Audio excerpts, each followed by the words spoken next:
Good evening, everyone. It is 6:35 p.m.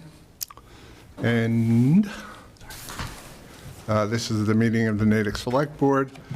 We're presently in open session, but we're going to take a vote to go into executive session. We have a jam-packed agenda tonight and a lot of work to get through.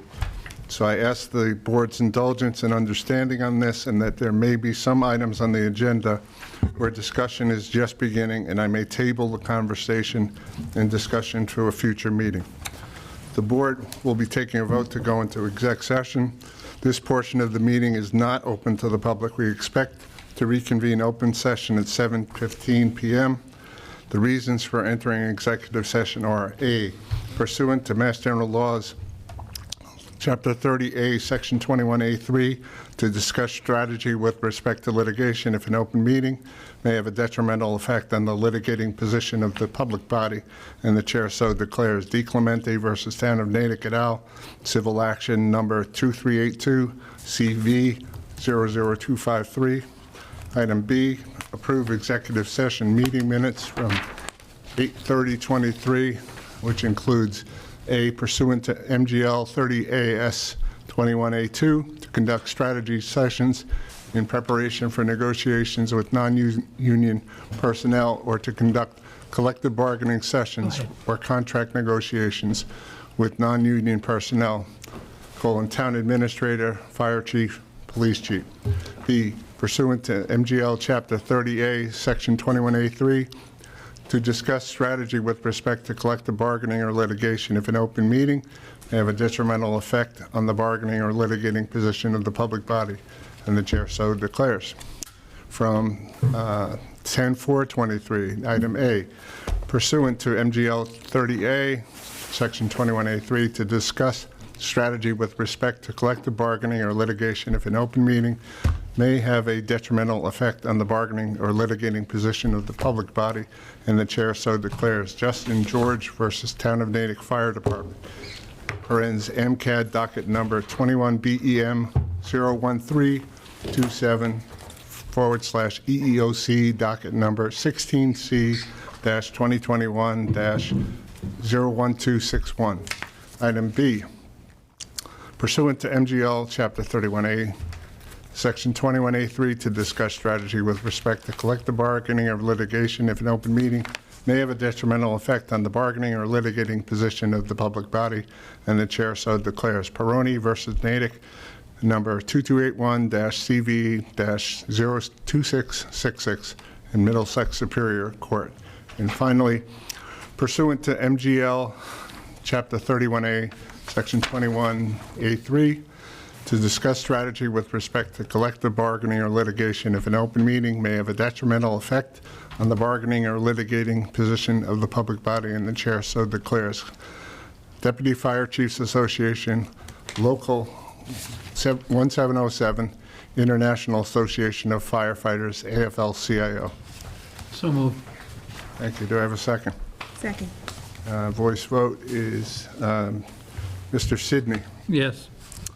Ms. Coughlin. Yes. Ms. Pope. Yes. And Mr. Joseph? Yes. And I'm a yes also. So we are now in executive session. We hope to be back around 7:15. It may be more towards 7:30, but tune back in at 7:15. Thank you very much. Hi, we're back. We've closed the executive session, and we're back on our normally scheduled programming. So I'll reconvene open session, and this meeting is being recorded by Natick Pegasus for live streaming and recording for future viewing. So thank you, Natick Pegasus. I'd like to invite everyone in the room to stand for the Pledge of Allegiance and a moment of silence for those serving us. Pledge allegiance to the flag of the United States of America and to the republic for which it stands, one nation, under God, indivisible, with liberty and justice for all.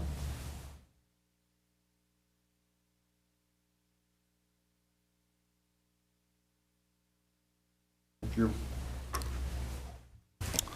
Okay, announcements. Does anyone on the board have an announcement they'd like? Mr. Joseph. Just a couple of quick announcements. Thank you, Mr. Chair. Last night, I had the pleasure of attending training that was conducted by our substance use disorder coordinator and Natick 180 executive director, Katie Sugarman and Lizzie Chalfin. They provided what was called QPR training, which is now available to the community. QPR stands for Question, Persuade, and Refer. And the purpose of the program, and there were many people there, I was impressed and glad to see so many community members coming out, was really to provide a framework and some strategies to start difficult conversations, especially if you or someone you know or someone you interact with might be at a stressful point in contemplating suicide. So the purpose of the program, much like CPR training, is to give people the tools that they need as just a layperson to interact and start that process and help people find, refer to professional help where they need it, whether it's a family member or in the public. They will be conducting more of these throughout, and if you're interested, you can look at natick180.org and contact them for more information about future such trainings. The second was there was a scheduled cleanup this Saturday, the 18th of November, called the Big Fall Sweep at Coolidge Hill by Keep Natick Beautiful. Semi-annually, a group of volunteers goes to the top of Coolidge Hill with a generator and shop vacs and cleans up a chronic broken glass problem up there. Unfortunately, with the weather forecast of this Saturday, they're going to postpone this fall and just do it again in the spring. The good news is over the last few years that they've been doing this, I think the problem has lessened quite a bit.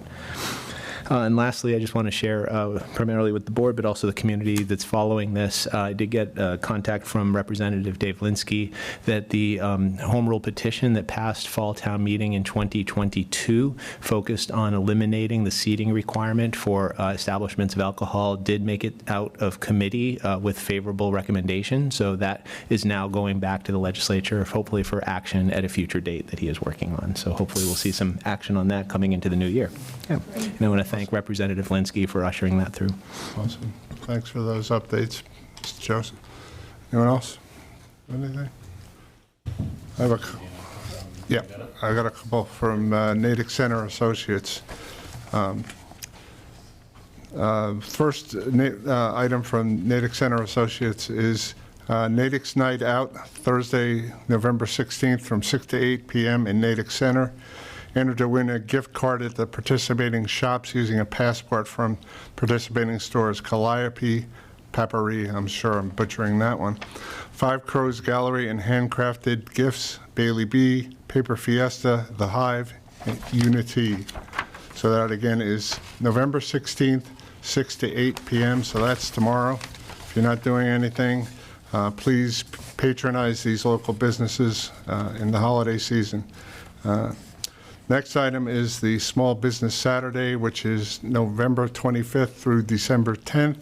Natick Center businesses will be having a holiday teen drive and drop-off areas. People can visit the shops and donate items on this list. I think it's the same list that I just read, but I'm not absolutely sure about that. But it is sponsored by the Natick Service Council. Later in our agenda, we'll be on our consent agenda, we'll be talking about free parking in December to facilitate local shopping during December, and it extends, I think, into the first week in January. Anybody else have anything?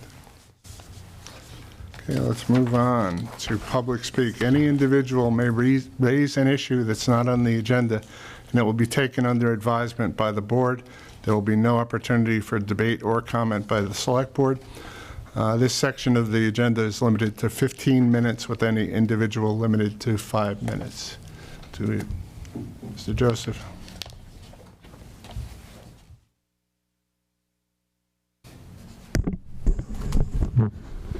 Thank you, Mr. Chair. Paul Joseph, 10 Carlson Circle, a member of the Select Board, but speaking on my personal behalf.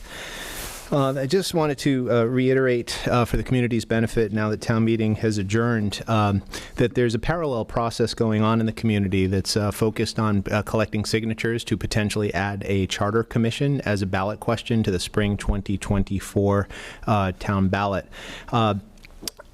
I've been in public speak a couple of times speaking to this issue, and I want to kind of address a couple of things that I'd seen online, as it's been asserted in multiple forums that I've seen, that I personally have been pursuing the Charter Commission in opposition to or as a contrast to the activities of town meeting and the Charter and Bylaw Review Committee. And as I've said in public sessions as a member of the Select Board, and as I've said publicly, that is not true. The fact of the matter is the pursuit of a Charter Commission is an independent process and is focused on a broader scope than what the Charter and Bylaw Review Committee had been pursuing. And this is really designed to be a complementary effort and designed to be conducted through an independently elected body, independent of either the legislative or executive branches of town government. To address specific concerns that I've heard raised, I want to be very clear. When I ran for this position as a select board member, I campaigned on the issue of the need to investigate and consider changes to our form of government. So this dates back prior to 2021. It also is consistent when I was serving as a member of the select board in 2021, I basically asserted when the select board voted to create a town governance study committee, I frankly felt the need to just go straight to a charter commission at that point in time. And then at the middle part of this summer, when the town governance study committee came out with its report recommending the creation of a charter commission, obviously I felt that the idea had strength based on the fact that another group looking at this also felt that was the case. So for the community's benefit, if you're interested in either signing a petition to put this on the ballot, and it's only to get signatures to potentially give the voters a choice to create this charter commission. It is not with a prescribed path. You can go to natickcharter.org. To this date, we're trying to collect 4,500 signatures, and frankly, the lack of awareness has been a challenge for us. We've got over 750 signatures collected to date. And just some local statistics for people that aren't necessarily overly active. Members of this board has supported it as individuals, and we voted this as a body in a previous meeting. So the entire select board as individuals support this. We have the signatures and the support of 6 out of the 7 school committee members, and we have the support and the signatures of 11 of the 15 finance committee members. So the initiative itself is really a broad outreach. We want to include more people in the process, give the voters a voice, especially folks who have not typically been active in town government. So you can go to natickcharter.org, or you can send an email to info@natickcharter.org to find out more. And if you're interested in signing the petition, there is a page at that website where you can find out times and locations to sign that. We do need physical signatures to get this initiative on the ballot. So thank you very much. Thank you, Mr. Joseph. Anyone else have a topic? I don't see anyone online, so I will assume we can move on. So now we're at the appointments section.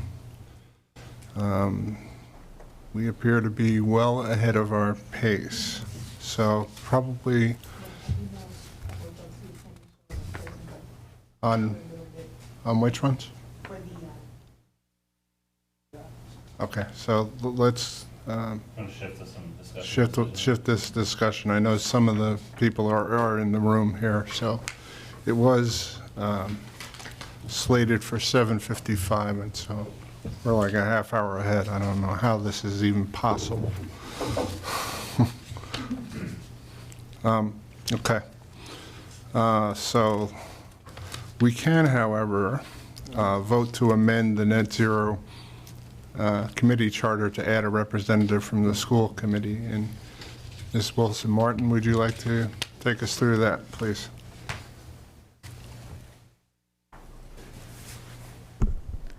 Good evening.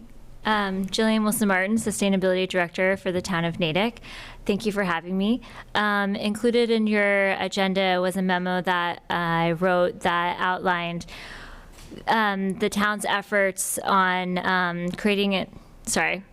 that outlined the net zero committee suggestion that we have for you. So as you work to appoint the net zero committee, which is a new committee, one of the reasons for having a net zero committee beyond the local importance is that the state, through this new program that they've launched called Climate Leaders, requires municipalities to have a committee focused on energy conservation and greenhouse gas emission reductions.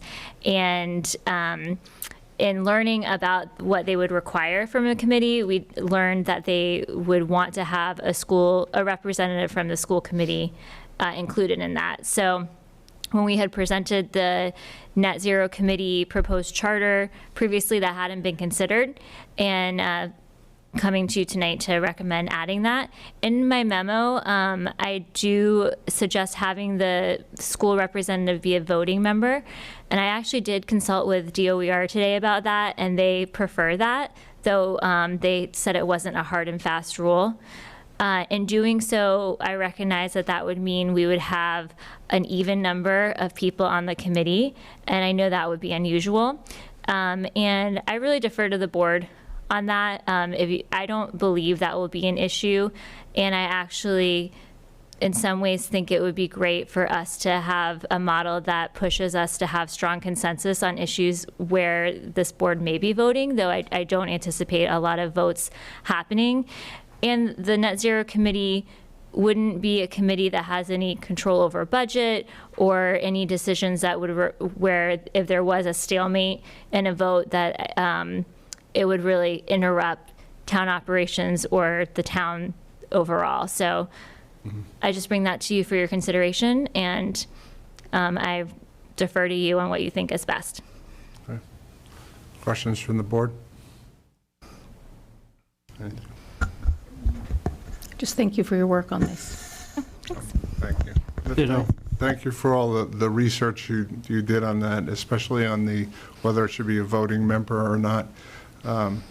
I agree that having the number 6 will not be an obstacle, because much of this committee and the sustainability committee before it has been consensus driven, and I very much doubt that there'll be stalemates on any of these issues.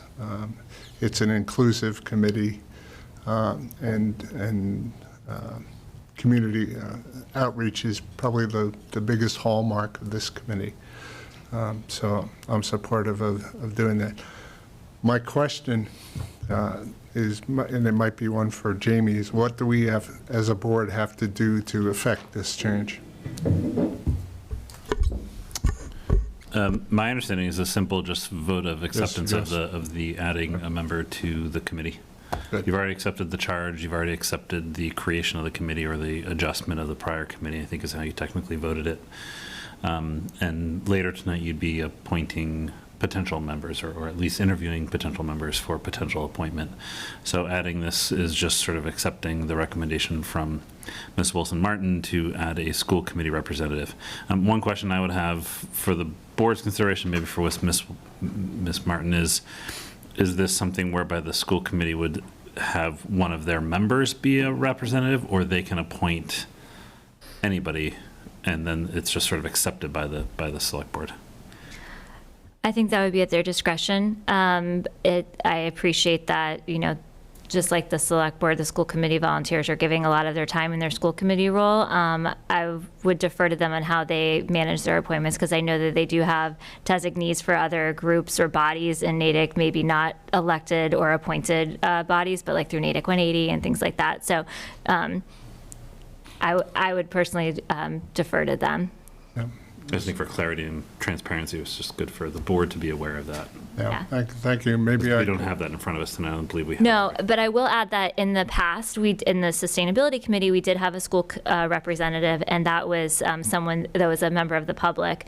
I do know that the school committee has kind of taken sustainability up in a bigger way, and we're planning, and they maybe already have added it to their strategic goals. So it's top of mind for the school committee, and so they might choose to participate in a more active way from the committee level. And then to Mr. Erickson's point, previously about the appointing an additional person, that is also consistent with the sustainability committee, where at times we had additional associate members who really wanted to be listed on a committee and do some work. So the board had just through a vote appointed them to be special project members. And in discussions with you and Mr. Ryan, that is always an open door, from what I understand. So, Definitely. Mr. Sidney. Yeah, I think this is just procedural. Assuming we approve the school committee member, who lets the school committee know they have somebody to appoint? That would be me. That would be you? Okay, just curious on that. Yep. So I will put myself down to talk to the school committee chair about this. Yeah, so assuming I it move, I passes. move to amend Hold on. the charge of the, Mr. Sidney? Mr. was that- Sidney, If we have I may. something. sorry. In follow-up with a question, so similar to this. So we just talked about potential for associate members as well. It's been practiced generally, we kind of leave it to the committee chairs to allow for people that want to get a sort of affiliate as associate members. Do we want to formalize associate memberships, or is there any value to doing that? Or would we just rather kind of continue with past practice and just sort of allow people to participate and, be designated as associates?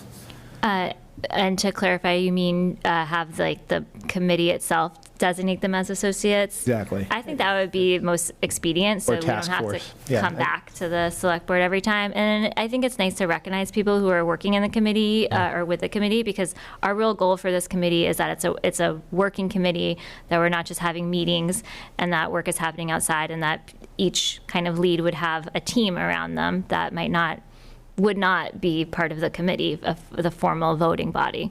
And thank you, and I agree with that. I think it's important, especially if you have task forces or working groups, sub-working groups, and so forth. With something this complex, requiring some special expertise or some broader generalist perspective, it's nice to have that flexibility, so thank you. Great question and great suggestion. I think in the conversations that I've had with Ms. Wilson-Martin and Mr. Ryan, this is a community effort, and tonight we're interviewing 7 people for 5 slots. And so these people have great expertise, each one of them, that they can lend to this committee. And I think having I won't call it carte blanche, but having the ability to have associate members aligned to the 5 objectives that they've spelled out is a really great idea. So, Great. yes, Ms. Pope. While the change and the adjustment for the school committee member is made, does the school committee, is it mandated now that they have someone who sits on the net zero, or is it optional? This is now, per the requirements of the DOER, is something that they're looking to have as a mandatory. Okay. Right. The only question was whether it was a voting member or not. Thank you. Any other questions? Mr. Sidney? Yeah, I move that we amend the charge of the Net Zero Committee to include a voting school committee member. Do I have a second? Second. In discussion? Yes. Sorry, please. if the move for the motion, can we say school committee or their designee? Yeah. Yeah, Is that- that's fine. Or designee, and do we need to add the part that Mr. Joseph talked about the associate member aspect? No. I don't think we need it formally. Okay. I think it's just more of a practice. Okay. All right, fair enough. And who was the seconder on that? Second one is Ms. Coughlin. And all in favor, say aye. Aye. Aye. Any opposed? No. Okay. Thank you. Thank you very much, Ms. Thank you. Wilson-Martin. Thanks, Jillian. We're going to pause. How many people, let me ask a question. How many people in the room are here for the Net Zero Committee appointments? Or Raise on your Zoom. hand. Or on Zoom. Or on Zoom. All right, we got 1, 2, 3, 4, 5, 6. 6 of 7. So why don't we were going to have an intermission, but let's go ahead with that since we're And I bet the 7th is online. probably eventually, and if they're not, they will catch up. So I wanted to sort of frame what the process is here. So I wanted to thank each of the residents who stepped forward to be considered for the Net Zero Committee. It's very much appreciated, and your contribution to the community is quite valuable. As you know, there are 5 open positions and 7 applicants. So no matter who we appoint to the committee, it will be an inclusive committee and welcome participation of many residents and leverage the interest and expertise of the people in the room. As a reminder of the proposed vision and structure of the Net Zero Committee, I provided to the board the memo where Mr. Bryan shared the 5 focus areas for the Net Zero Committee, and they are renewable energy deployment, energy efficiency and electrification of commercial buildings, energy efficiency and electrification of residential buildings, transportation decarbonization, and waste reduction. For candidates, during our questioning, please have your remarks focus on which of these focus areas you're most excited about working on, and if appointed to the committee, how will you help advance it? Also, in your role as a committee member, how would you collaborate with the Sustainability Office and the community at large to advance the Natick's net zero goals? We'll interview candidates alphabetically, except we have 6 of 7. We may have to lose like Amendment Q again. That's an inside joke. And then I'll entertain motions for appointments, and the board will vote on them. I can't emphasize enough what Ms. Wilson Martin spoke of earlier, is the inclusiveness of the committee and the need for, if you, for whatever reason, are not appointed, I encourage you to get involved with this committee. This committee gets things done. They are a tremendous asset to the community, so don't be discouraged if you're not picked. It is, your efforts are valued. So let's first go to, do we have Connor Carney here? No. Okay. We're already ahead again. Chris Decker. He's online. Okay, can we unmute him? Yeah, present. Okay, could, Mr. Decker, could you please tell us what your interest, what your areas of interest are among the 5 that I described, and how you can help advance those, please? Sure. So I professionally, I'm a professional engineer, work for the Building Energy Service Department for GDS Associates. We're a national company that works on all aspects of energy efficiency. I'm a HERS rater, passive house consultant, and work on zero energy ready homes, as well as with EPA. So it's familiar territory for me. It's something that I have to work with the building codes on a daily basis, building officials. Familiar, obviously, with solar panels, designing and implementation of, net zero ready energy homes. I think solar and building codes and electrification, of both commercial as well as residential, is probably my forte out of the 5. Okay. Questions from the board? Hello? Yep, sorry, I whispered on that one. Checking to see if there are questions from the board. Sure. Were you going to ask the 2 questions that Ms. Wilson Martin I did. suggested? I did. He just Yeah, okay. did. Yeah, that's what I thought so. I just wanted to double check. Yep. Mr. Decker, could you talk a bit more about why you'd be, why you're interested in serving on this committee? Sure. I mean, the goal of, by 2050, reducing carbon, quite frankly, the World Report just came out a couple of days ago that we're even missing the mark by 2032. So starting locally is the best aspect. I mean, China is actually the biggest producer of carbon emissions, but we're talking about just Natick here and what we can do in Natick, and I appreciate that. What the committee's trying to do. Thank you. Yeah, Mr. Sid. Yeah, Mr. Decker, can you tell me, please, what you feel you would be able to contribute to the committee? What work would you best be able to do with the committee? Sure. So certainly between assessments, fundamental understanding of the codes, the process between EPA, DOE, and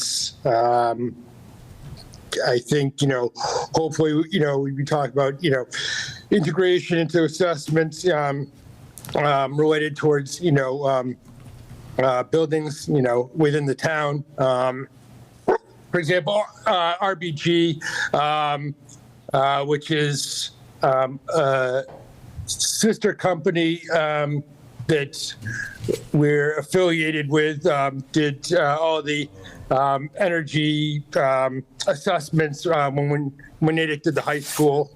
So, this is stuff that I do on a daily basis. So, how I can help. I mean, you have a whole handful of great candidates, reading a couple architects, some people in finance. I'd like to think that my engineering background could complement it. But, I just appreciate, what the town's trying to do. I will say, flip side of that, I think that it's not as easy as people try to make it, out to be as far as, I mean, again, part of what I do is computer modeling related towards these houses. It's not just enough to say, I want to be net zero, but it's, the whole planning and procedure of how you get there. And, that's basically, what I do. Before a builder can even pull a permit, they have to utilize a company and resources of basically, what I do to be able to even pull a permit to do that, to, have the, projected preliminary energy modeling done on a building. I mean, quite frankly, I was even almost hesitant to, run for the committee just out of, fear of conflict of interest, because I do have to do, work in the town and am hired out as a consultant on projects, all across New England, including Natick. So, I'll be honest up front that, that was a concern of conflict of interest that I have. So throw that out there towards the board as well. But I certainly think I can help with understanding of implementation. Yeah, thank you for your candor and Thank you very much. describing that. Yeah. Any other questions? Okay, I may not have been clear on what the process is going to be. We're going to go through these interviews with everyone, and then we'll be entertaining motions for appointments. So I understand that Connor Carney has now joined us, so let's go back to him. So, Mr. Carney, welcome, and you were probably not on when we described what we want to focus during questioning, which is there are 5 focus areas: renewable energy development, energy efficiency and electrification of commercial buildings and residential buildings, transportation decarbonization, and waste reduction. So we wanted to focus our questioning or focus your remarks on what areas would you be most excited working on in this committee, and how would you help advance it? And also, how would you collaborate with the Sustainability Office and the community at large to achieve those goals, help advance those goals. Perfect. Yeah, thanks for taking the time to let me talk a little bit. I'm a trained environmental economist, so all of those things that you said, I'm a PhD, I'm a assistant professor at College of the Holy Cross, and I teach environmental econ, multiple times a year. For me, this is where my value added is the biggest. And so that's why I was putting my name out for this committee specifically. Most of my focus is on cost and benefits. And across all of those areas that you mentioned, it's really important to understand that you don't operate, in a bubble, right? All of these decisions that are being made at the town are not just going to impact the things that we hope they'll impact, but they also change incentives and have, what I like to think of as spillover effects, and not measuring those is really problematic. So really what I want to bring to the table is my approach to all of these different problems is thinking about it from an economics point of view, weighing cost and benefits, and trying to make sure we understand how it changes people's incentives. For example, the closure of Johnson School or something like that, where people don't think about the impacts it's going to have on overall traffic flows. I don't think anyone really thought about that and the pollution related to that. Moreover, it's a nice thing to talk about having clean buses, but in reality, you'd probably want more people walking to school and less driving in general. And there's other things like that where you don't think of it. Things the waste management, like I don't want to be the blue bag person, but the pay as you go. A lot of research has shown that one of the spillover effects is that it corrupts the recycling stream, and so there's other issues related to that where it looks all good on paper, and most policies do, but there are issues that you need to address, and you need to take a holistic approach to cost and benefits. So that's really all I have to say. If anyone has any more questions or follow up for me, I'd love to chat a little more. Okay. Mr. Joseph. Thank you, Mr. Chair. Just a quick question for you. Given your background in environmental economics, can you give us an example of how you've looked at environmental justice and its impacts, and how you might think that might relate to the work? Yeah, so I did my PhD out at UC Santa Barbara, and out there, a lot of people have been looking at literally that exact same question. California has been at the head of the game in terms of their policies related to climate change and regulation and whatnot, and all of those policies, they didn't take into account that it differentially impacts marginalized groups. And so when you do want to think about implementing policies or putting in place, new ideas to move us, new regulations, whatever you want to call it, you have to keep in mind that there are winners and losers to every policy that you're going to implement, and making sure that that the wins and the losses aren't disproportionately put on a group, especially a generally marginalized group.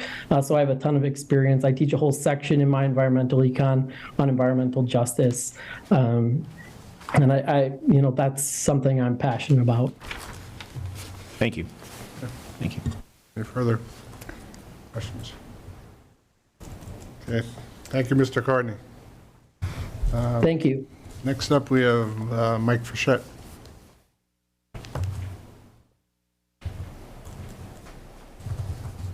Good evening.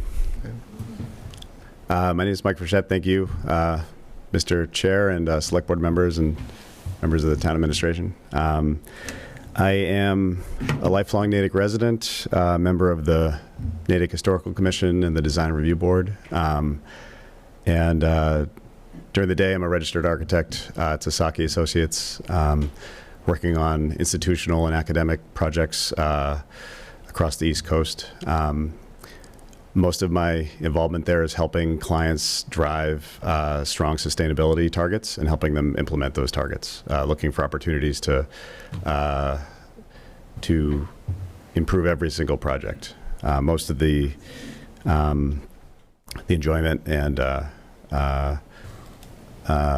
fulfillment I get out of my work is finding the best solution out of the given opportunities and the given challenges. I think that of the categories where I might be able to most contribute, I do have deep experience in the commercial architecture sector. Part of that also interfaces with utility scale issues. So I think that looking at opportunities at the grid scale with utilities for renewables and bringing those online, and looking at town-wide opportunities for that is something that I could also potentially contribute toward. Okay. Questions from the board? You guys are I do have a speaking. question.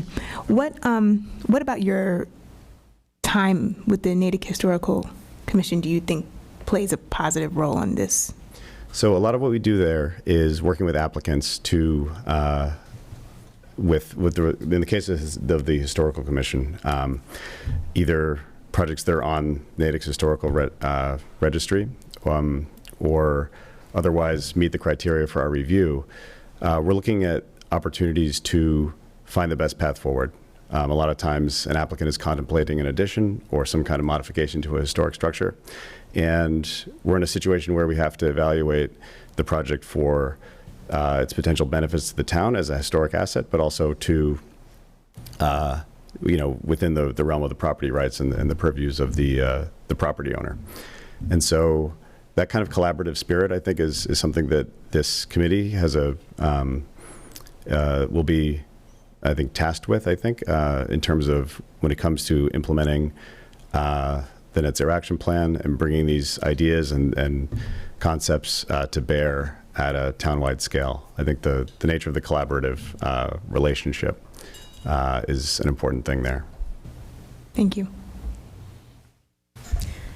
Other question? Ms. Collins? I had a question. It's a kind of a side question. Your resume shows that you worked as a project architect on a series of cultural buildings in a public park in Central Florida. Could you tell me where that is and what Sure. types of cultural buildings? Sure. So that is the Bonnet Springs Park project in Lakeland, Florida. So that's Polk County, about 45 minutes east of Tampa. And so that was a 200-acre brownfield site, a contaminated rail yard that our client, which is a nonprofit, developed and rehabilitated into a public park. And so Sasaki is an interdisciplinary firm. We have landscape architects, civil engineers, and architects. I was responsible for the architecture component of that as a project architect. And so as a campus scale project, there were about 6 buildings throughout the site. And the cultural projects were related to a historical center, a children's museum, and sort of flexible events space. That project completed in 2022. Thank you. Yeah. Any other questions? Thank you very much, Mr. Frazar. Thank you. Next up, we've got David Landman, please.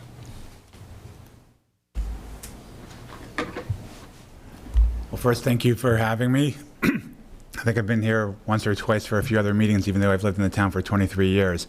So I'm glad to be here for it. So to give you a little more background to answer your questions, I would probably be best suited for the commercial energy efficiency and electrification, although there are other areas that I fit in as well. And also in terms of working with sustainability and other committees, I've already been working with Jillian the last couple of years on some of the things as an outside member, because my background for the past 30 years or so has been in energy efficiency. So the names keep changing: energy efficiency, sustainability, and now net zero, but I keep doing the same thing basically that I've been doing for 30 years. So my brain thinks like different than other people. I think in terms of BTUs and therms and how to reduce energy, and now carbon counting as well. So I've been doing this for a long time. Some of the things I'd like to mention, I like to practice what I preach. So even in my home, I have solar and I have a heat pump, and I operate it a certain way to be most efficient. I helped get the solar onto my synagogue, Temple Israel of Natick, so I'm already working in the community. I like to think big. So not just with myself and what I do, but with the town and larger community. And I've been doing that throughout my career. I work for myself at the moment. I'm a sole proprietor, and I work with Eversource and National Grid and a lot of commercial things around New England, Rhode Island, as well as Massachusetts. And so I've been been able to get a lot of incentives as well as identify ways to save energy in a lot of the buildings that I look at. I've also been doing work at Lawrence Berkeley National Lab, so a lot of the work that you've seen actually with HUD and with the IRA, I actually worked on some of the projects on a national level in terms of the DOE around some of the schools. So it's something I'm very passionate about and something I really want to put my expertise to as part of the community in Natick and part of the Net Zero Committee. Questions? Mr. Joseph? First of all, thank goodness we have community members that think about BTUs and all these other things. So as far as experience and qualifications, sometimes I just feel like Homer Simpson with a donut in my brain. So I'm glad somebody else is thinking about this stuff. Given your experience, I'm just curious, and I really appreciate your historical perspective of sort of the nomenclature changing, but the mission has kind of been consistent over these many years. Where do you see the biggest opportunity based on your experience? When you look at our commercial development, or where do you see the risks as far as sort of the next 20, 30 years? So there are two areas to look at. One is the existing building stock, and the other is the new construction. So you kind of have to divide them separately, what the rules are for the new buildings coming online. But throughout my history, people like to focus on new buildings, but 90+% of the existing buildings. So how do you make those existing buildings more efficient, and how do you pay for those and do it the most efficient way? So how many buildings can you impact? You could do a great job with one building, but look at Kennedy. We have one building, brand new building, but what have we done with all the other schools at the same time? So we want to focus on all the buildings to be able to address that. So I want to see resources allocated to the best opportunities in the existing stock as well as for new buildings. Where do I see it going? There are two different things. You have the supply side in terms of solar, wind, and other things coming online, and you have the energy efficiency side of things. And a lot of my background is in controls, and there's still a lot of waste in buildings. I could see us dropping 10, 20% in a lot of buildings just doing through some simple things. So I want to focus a lot on existing stock as much as possible for that. Because if you bring down the existing energy consumption, you don't have to build all those new plants, which costs a lot more to build. So Thank you. Mr. Landman, is this CEM, is that Certified Energy Manager? Energy Manager. And then one question I had under your consulting, what you're doing currently. Yep. You mentioned treasure hunts. So you go into a building, basically you're looking for the different areas that you can kind of find where the energy efficiency, where the big winners. The big treasures that you find. Is it in the control system? Is it replacing equipment? So it's a list of equipment. So I focus on two areas. One is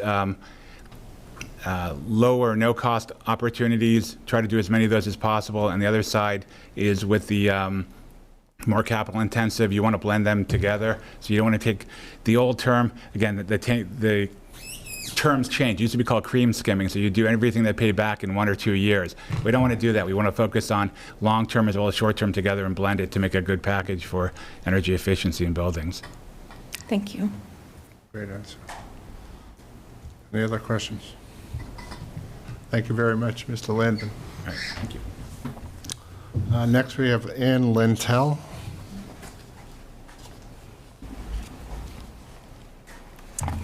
Hi, good evening. Thank you for having me. My name is Ann Lentel, and I've been a resident here in Natick for the last 10 years with my family. My boys are with me here. I'm really interested in joining this committee as someone who's just a concerned citizen about the topics of climate change and sustainability. For me, the issue that I'm most drawn towards is waste, and I am drawn to that because I see it as having the highest impact versus the level of effort. So I'll use food waste as an example. So food is something that I'm passionate about. I currently serve on the board of directors for the Natick Community Organic Farm. And food waste is something we don't think about. You throw it in the trash, and a lot of times in a lot of communities, trash is either incinerated or sent to landfill. When it's sent to landfill, it decomposes in such a way that it emits methane, which is 80 times more potent than CO2. In fact, the United Nations estimates that 8% of all greenhouse gas emissions is from food waste, which is the same as global tourism. So in the morning, if you have a banana, you have a banana peel. You throw it in the trash, you throw it in the compost. It's a really small level of effort, but a really big impact. So to me, I find that very compelling. I think what I would bring to this committee, I don't have the subject matter expertise that some of the other members here have professionally, but I think the transferable skill that I can offer is I'm the kind of person who can get things done. So for the last 10 years, I've helped to lead and scale a high-impact nonprofit organization. I've done that by collaborating with large public housing authorities across the country. Places like the Boston Housing Authority, the Philadelphia Housing Authority, some of the biggest, most bureaucratic, under-resourced institutions our country has to offer. And I've been able to scale our impact 15x during COVID, during some really difficult times. One of the things that I really appreciate about Jillian and her leadership is this work is dire. I mean, we're really talking about the future of humanity. And I think it's easy to approach that work very doom and gloom. My work is in anti-poverty and race equity. Same thing. It can be very discouraging. But I think it's important that we have hope, that we have optimism. We can make this fun. Jillian's emails are some of the funnest, most exciting emails I get. If you're on the newsletters, you know. And so I think it's with that spirit that I hope to approach this work. Natick is a great place. We're very innovative. We have a lot of great resources. We have a lot of great expertise in our community. So I want to be a part of a committee that gets that work done and gets this plan implemented, you know, for not just our community, but for our futures. And like I said, my kids are here for their futures too. Thank you. Sydney. Thank you. I'm just looking through your resume. You've been on the Sustainability Committee until we dissolved it, yes?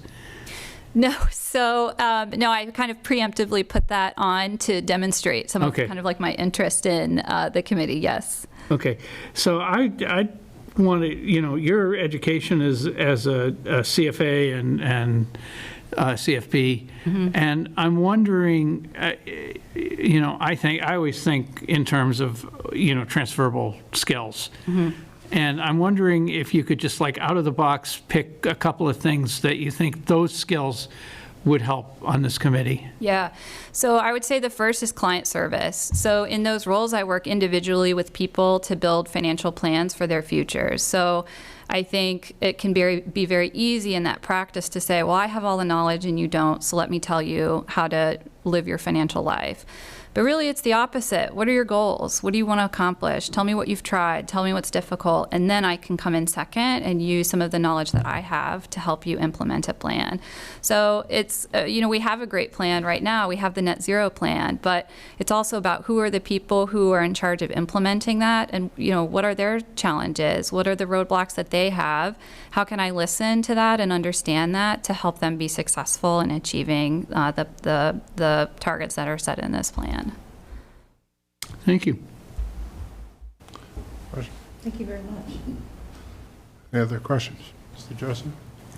Just for your sons. Yeah. How proud of are you guys of your mom? Thumbs up. You should be. Yeah. There you go. Getting a thumbs up. Podium. They asked if they could thumbs bring up? a sign with a 10 on it and hold it up Nice. afterwards. Thank you. Have you received your allowance for the week? Yeah, exactly. Yeah. Yeah, Thank you so we know you much. can't be bought, but no, in all seriousness, we appreciate your willingness to serve, and many people that do come out to volunteer. This has an impact on your family, and we appreciate that, so thank you. Thank you very much. Thank you.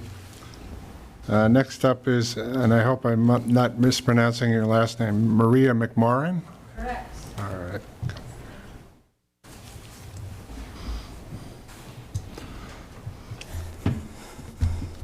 Good evening, everyone.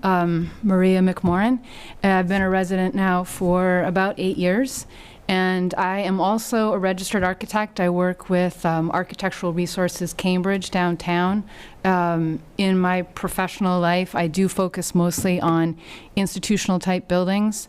My interest, maybe surprisingly, is actually on the transportation aspect of your net zero plan. And I think, not surprisingly for me, because it's something that I have also a long-standing interest in. I personally enjoy cycling myself and other kind of non-motorized forms of transport, and I'd like to see even more of that being available in this town.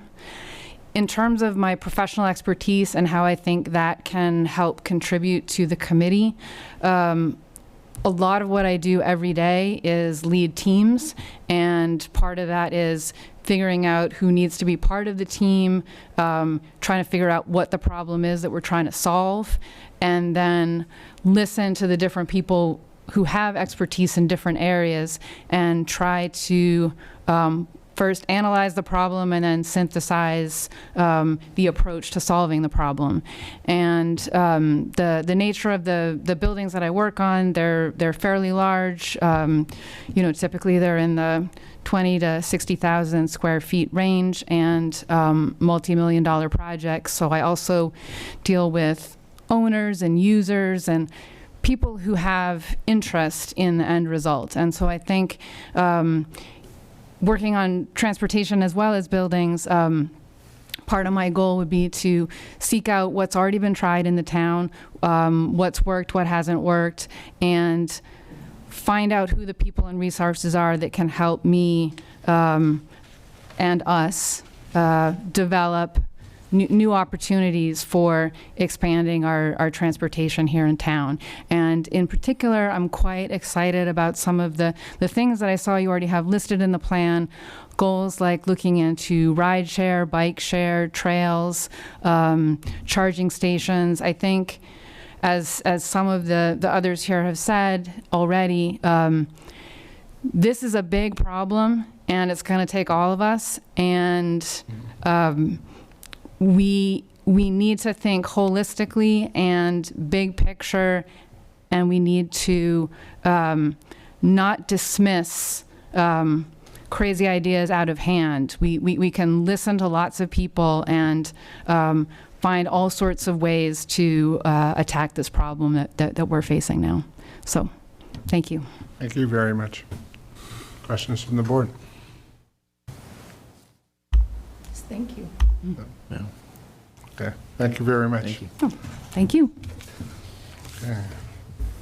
And last but not least is Mr. Ralston, Mark Ralston. Yes. Good evening. Good evening. Thanks for the opportunity to be here. I guess the area I'm interested in is the electrification and weatherization for residential buildings.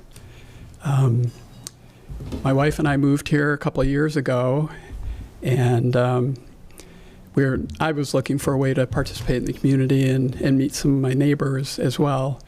And I started sitting in on the sustainability committee meetings and talking with folks a little bit offline, and learned about interest in electrification here in Natick. And we had, when we moved in, I had worked in previous, before I retired, I was working in the energy field, and I was familiar with work that had been done around cold climate heat pumps. And so when we moved into our house, we took out our oil boiler and tank and radiator or baseboards and installed 2 cold climate heat pumps. And learned a lot in the process, including some things that, in retrospect, maybe we would have done a little differently. At any rate, I learned that through sitting in on the sustainability committee meetings that there was coaching and there was training for coaches. And Jillian actually had gone through coaching training by Abode Energy Management. So I learned about that, and that looked kind of interesting. And then I found out about the Heat Smart Alliance. which is a nonprofit group that works kind of here in the Metro West area primarily. And I got involved with them. I became a member, and then they were offering a training, kind of a 5-week training for heat pump coaches. And so I got selected for the training and went through that. So, between the experience that I had in energy efficiency prior to retiring and the experience with our own heat pumps, and then the training from the Heat Smart Alliance, gave me, some confidence in background to go out and start meeting with homeowners in the community. And I've been doing that for 2 or 3 months now. Working with Jillian and Neri Kumar, we've planned outreach in the community. We've primarily Jillian, I think, and Neri, but, set up a number of events where we could meet with folks and talk about coaching opportunities, electrification opportunities more generally. We had the heat pump party some months ago. Natick Days, we had a table where we met with folks. And Halloween, there was an event I participated in. And then we just had, tonight before this, we had the Energy Assistance Fair, where we met with folks and talked about things. So at any rate, I'm interested in electrification. We have heat pumps. We just put in solar on our house this summer. We pretty much electrified everything in the house that we could, except for our dryer. That's kind of the next step, I think. At any rate, Thank you, Mr. probably enough Ralston. at this point. Question. I just want to do a comment before the questions. Thanks to Ms. Wilson Martin and her educational webinars, I too bit the bullet and threw out our old natural gas system. And one of the things that we weighed was how would that handle the cold weather. And I was convinced that it would handle the cold weather. The newer systems handle it appropriately, and they assured me that it would do so. And I'm happy to report that I have a 100-year-old house that was chronically drafty, and we fixed the drafts by re-insulating the windows. They were old windows. We redid that. But replacing the old furnace with the new furnace the heat pump yielded 2 benefits: much quieter and much more efficient. So thank you, Jillian. So questions from the board?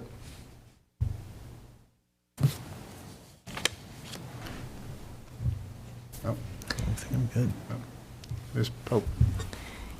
You have an enthusiasm that comes across. What is that directed towards as it relates to this?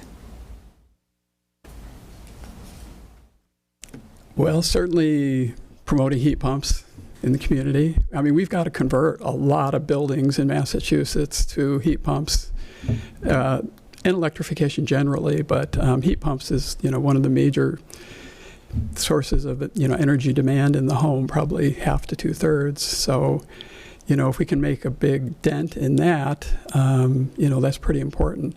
I think, we really need to do outreach. I've been trying to encourage Jillian to hold off doing any more outreach for coaching right now because I'm the only coach in town at the moment. And I would really love to, recruit some other coaches to help. But, thinking to the future, we really need to figure out, how are we going to target? Do we go after folks who have oil? We need to get data, first of all, and then do we go after, oil first as a first priority? Do we go after, EJ communities, that need assistance? I know the CAP agency, SMOC, is working with EJ communities or lower income individuals, to help them. How do we complement that? How do we help promote it? There's frankly all kinds of stuff we can do. It's a really exciting time to be working in energy, as a professional or, as a volunteer. just a lot of challenges to deal with. Thank you. I just have one comment, which is I really appreciate everything you've already been doing. And I just want to say that so everybody can hear it, because I can hear you've already been working on this a lot. So thank you. Oh, thanks very much. I had a question, and it's sort of an unfair question, and so I'll preface it by saying that. Do you have an opinion about whether Eversource is ready to accept the level of electrification that we want to see in Natick? Do you think the grid is ready for it? Well, the grid is not my area of expertise. I know, and that's why I said it wasn't fair. I just didn't know if you had an opinion, and I really probably should have asked everybody that. It's something that I'm interested in knowing how that's going to, whether our utility companies are ready for this town to make really important changes in electrification. I think gas is a challenge. Okay. On the gas side. I mean, I got a flyer from Eversource today in the mail, promoting energy efficiency. So I think they're making the effort in some ways, but when you're invested in gas infrastructure and it's That's a good probably point. tougher.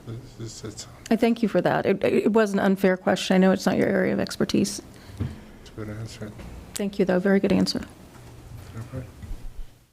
Any other questions?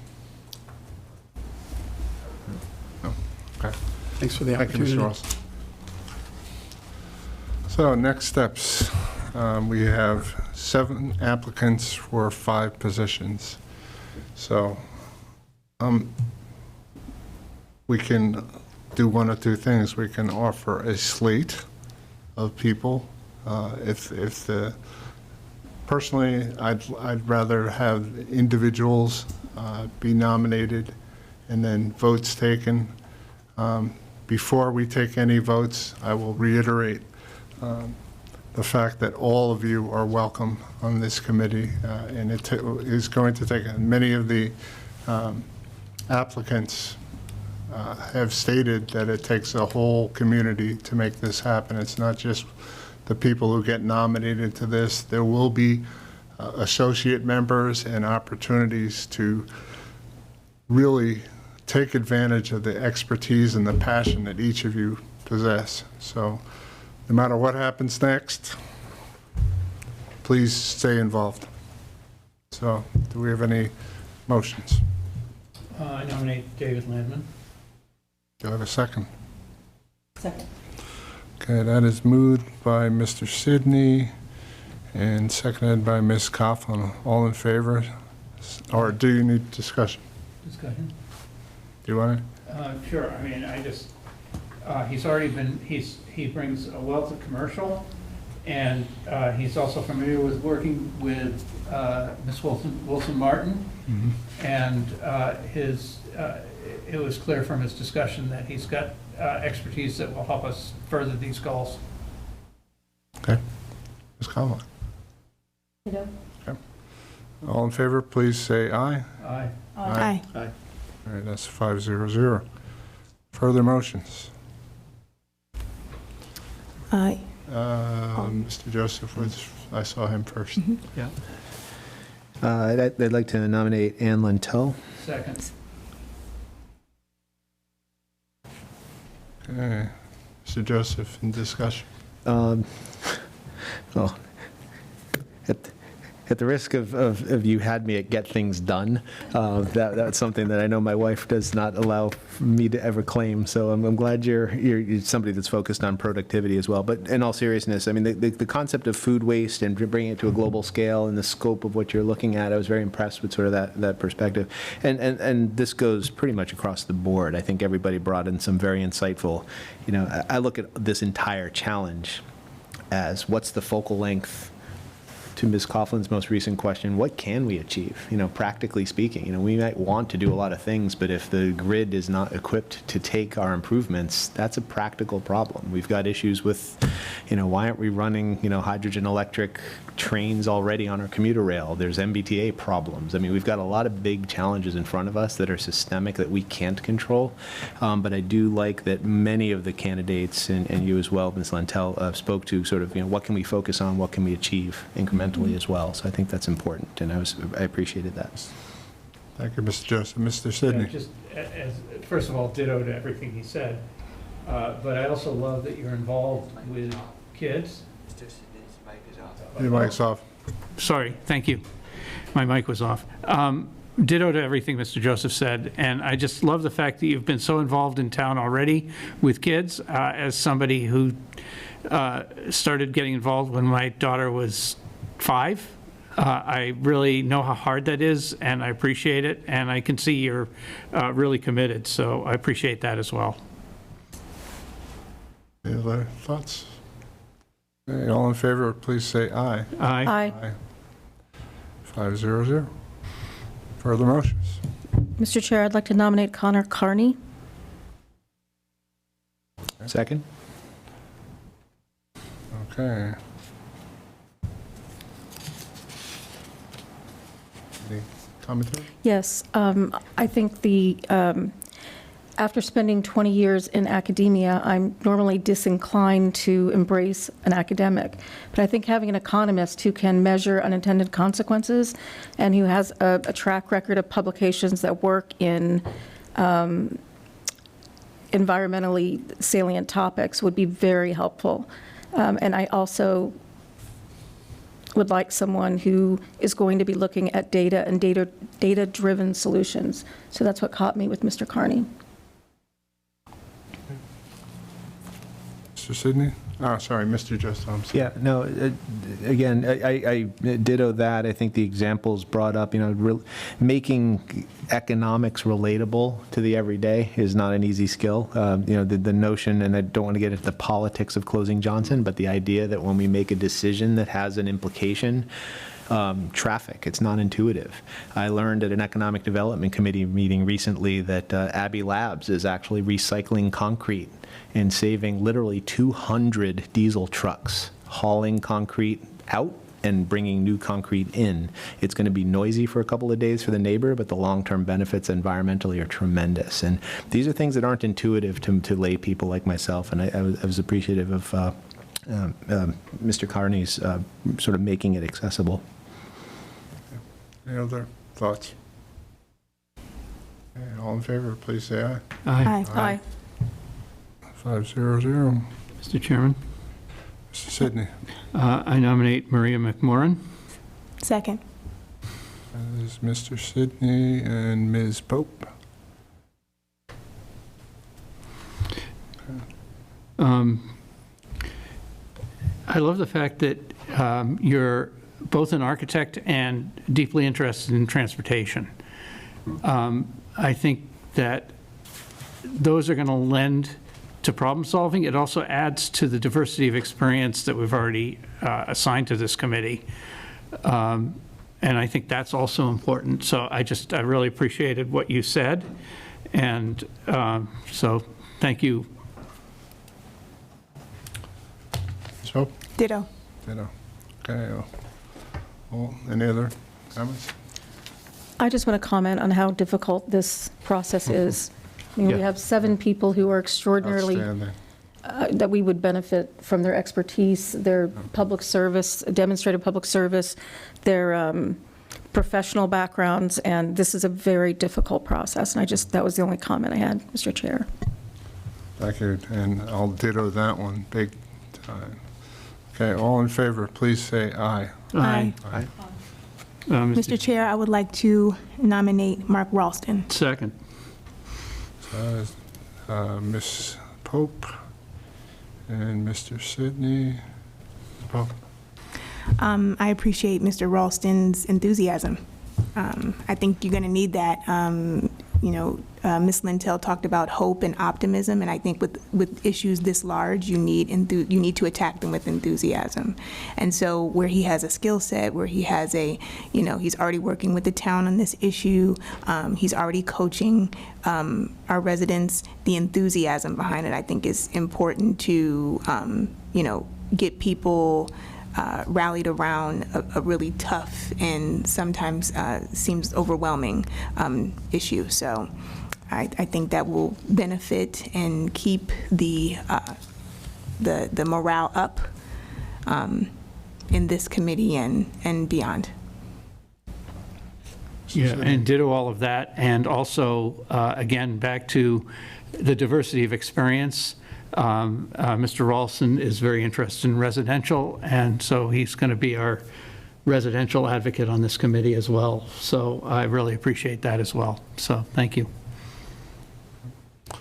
Thank you, Mrs. Sidney. All in favor, please say aye. Aye. Aye. Aye. Okay, those are our 5 candidates. For those who weren't appointed, again, I can't emphasize this enough. Please stay involved. This is a valuable committee to the town. You're all stellar applicants. To reiterate my colleague's point, this was no easy decision, and we're almost splitting hairs on who we select here. So please take that as an opportunity to stay involved and be a part of the solution, I hope. And it's a great group to work with.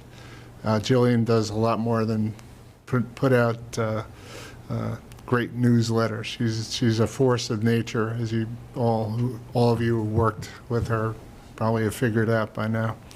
So I thank you all for your time and your devotion to Natick, and appreciate you coming in tonight. Yes. And congratulations to all who were appointed this evening. Sorry, I forgot my last piece here. For all the people who were appointed, you'll be getting a letter from the Select Board office confirming your appointment and identifying what the next steps are. So, Thank you to everybody. thank you, Thank you. everyone. Why don't we take a quick break? Sure. And let everybody go who wants to go. Hi, we're back. It is now time for any Select Board updates. We have not gone through them in the announcements portion of our program. Does anybody have anything additional? Okay, well, let's move on to discussion and decision. First item is to approve the Select Board meeting schedule for calendar year 2024. I think everybody has received this. Any questions? Mr. Joseph? No questions necessarily, but I will be on a plane on the night of February 7th, which is our first meeting of the month of February. But again, that's a busy season, so I wouldn't recommend changing anything. I just wanted to give you the heads up. I won't be able to Zoom in necessarily. Okay. They don't have Wi-Fi on the plane. Fine. I'm happy to try. In all seriousness, if Driving I a hard can, bargain. I'm flying west. So if I can do it, sure, it's not a problem. But it's just more of the I practicality think of you'll it. get a pass on that. Okay. Any other issues? I'll let you know. I did a phone conference from Shanghai once, so that's I was the first remote select board meeting. I think I remember that. I did a MiFi this summer in August. I was so worried about that connection holding up, because it not only held up, it actually held up for both a select board meeting and a planning board meeting simultaneously. So it had enough bandwidth to do that, which was very impressive. So. I have one, is the 21st is Natick School Vacation Week. March 21st? February 21st. February February, I'm 21st. April 17th, I believe, is school vacation week as well. Okay. What is it, April 17th? Mm-hmm. Yep, February 21st and April 17th. Okay. In years past, we found those weeks to be, well, at least the February 21st, that is also around the time that the warrant closes. So if the board is considering sponsoring anything, we've typically had that as like a last night of potential sponsorship. I'd have to check the warrant closing for the spring, but it's around that time. It's usually the 22nd, I think, this year. Yeah, it's around there. Yeah. So we might even be scheduling a meeting that following Monday, just to post the warrant. Post the warrant? Yep. Right. Okay. But these are more designed to be sort of the meetings that are not, that are where you typically take up more business, more substantive business. Yeah.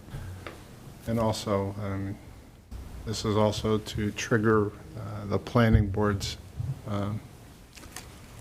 correct, because we share this room with the planning board, so on the off weeks is when the planning board meets. Right. Right, so we can, this, I would say, is just probably the calendar of record now, but we can revisit anything. We've done that this year. The school vacation weeks are a significant obstacle, but I didn't see any holidays in here. I think we're okay there. Christmas, but we're not meeting. Yeah. But Same with Rosh Hashanah. Right, last December. Right. Right, and we took out that first one in October. Okay. Okay. So can we agree on this as the 2024 schedule of the moment? Yeah, I move to approve it. Move to approve the proposed 2024 Select Board meeting schedule. Okay. Have a second? Second. Mr. Sidney, all in favor, please say aye. Aye. 500. All right, thank you. Moving on to approving Small Business Saturday proclamation, and I'll turn that over to Mr. Sidney. Thank you, Mr. Chairman. Proclamation. Whereas the government of the town of Natick celebrates our local small businesses and the contributions they make to our local economy and community, according to the United States Small Business Administration, there are 33.2 million small businesses in the United States, and whereas small business owners have repeatedly demonstrated resiliency and the ability to overcome challenges at every level, from economic downturns in the economy and beyond, and whereas 97% of small business Saturday shoppers recognize the impact they can make by shopping small, 85% of them also encourage friends and family to do so. Two, and whereas shopping locally allows Natick residents to invest in their neighborhoods and grow the vibrancy of their community, making Natick a great place to live, work, and play. And whereas the President of the United States, advocacy groups, and public and private organizations across the country have endorsed the Saturday after Thanksgiving as Small Business Saturday. Now, therefore, the Natick Select Board does hereby proclaim November 25th, 2023 as Small Business Saturday, and urges the residents of our community and communities across the country to support small businesses and merchants on Small Business Saturday and throughout the year. And I so move. Second. So Sidney, seconded by Ms. Coughlin. All in favor, please say aye. Aye. Aye. All right, moving on to another public hearing, application for an S12 restaurant wine and malt beverages license. And Mr. Sidney. Public hearing notice. The Select Board will hold a public hearing on Wednesday, November 15th, 2023 at 6:30 p.m. upon the application of S&S Grill LLC, DBA Burrito Spice, Siddhartha Balodia, manager, for an S12 restaurant wine and malt beverages license. Burrito Spice is located at 215 West Central Street, and the premises consist of one floor with 3 rooms consisting of a restroom, kitchen, and dining room totaling 1,579 square feet. There are 2 entrances and 2 exits, and total seating capacity is 20. The hearing will be held in the Select Board Meeting Room, 13 East Central Street, as well as remotely. Anyone wishing to be heard in this matter can participate in person or through Zoom. Login instructions will be published on the November 15th, 2023 Select Board agenda. All persons interested in this application may appear and be heard at the time and place mentioned above, or may submit written comments to the Select Board at 13 East Central Street, Natick, Mass. 01760, selectboard@natickma.org by November 10th, 2023. And I move to open the public hearing. Second. Thank you, Mr. Joseph. Okay. So has everyone had a chance to read the police deputy chief's? Well, we have to vote the open. Yeah, we do have to do that. I'm sorry. And I think it's a roll call, right? It No. Is it? No, it's not a roll call. So all in favor of opening the public hearing, please say aye. Aye. Aye. Aye. Thank you, Mr. Sidney, for keeping me honest. Okay, now, has everybody had a chance to look at the deputy chief's recommendation? Yes. Yes, Mr. Chair, I had trouble, it could just be me, but finding a course within the next 30 days that somebody could attend in person that wasn't in Springfield or Worcester. So, and we do require that first to be done. Okay. Do we want to move this to another meeting to allow that to happen, or do we want, is it possible, and this is a question for you, Ms. Erickson, probably, can we amend it to be 60 days? I believe that's the discretion of the board. Okay. It's really your decision on how you want to do that. The recommendation from Deputy Chief Luzon is 30 days, probably per recommendation of the select board policy, but it's your policy, so you can certainly choose based on special circumstances to set what date limit you feel is necessary. Ms. Coughlin, is there one within 60 days that he could attend reasonably? This one's, We do have the applicant on. Yeah, that's where I was going next, thank you. Well, she's been looking it up, so. I just want to ask another question as well. Can we unmute him? actually, I did find one. It's in Marlborough on the 3rd, Sunday the 3rd December 3rd? of December. It's the only one in December, and there aren't any in November. Well, And that's- 60 days would take us into the second week of January. Okay. Hoping that I will not, let's see. Just check one more place. All right, now I apologize if I mispronounce your name. Mr. Bolodia? Is that? Yes, that's correct, Close? Chairman. Okay. Would you be amenable to an amendment that says within 60 days of the approval of the license to ensure that you've had the approved alcoholic beverage training certificates? I do have the certificate, Chairman, and it's available. I already posted it on the attachment section of the permit. Okay, so if you already have that, then we just need to provide that to the deputy police chief, or? We can have Donna provide what's necessary. Yep. Okay. Okay, so do we have any other questions, or do we want to? Is it the abutter work? No, it's not it. Motion.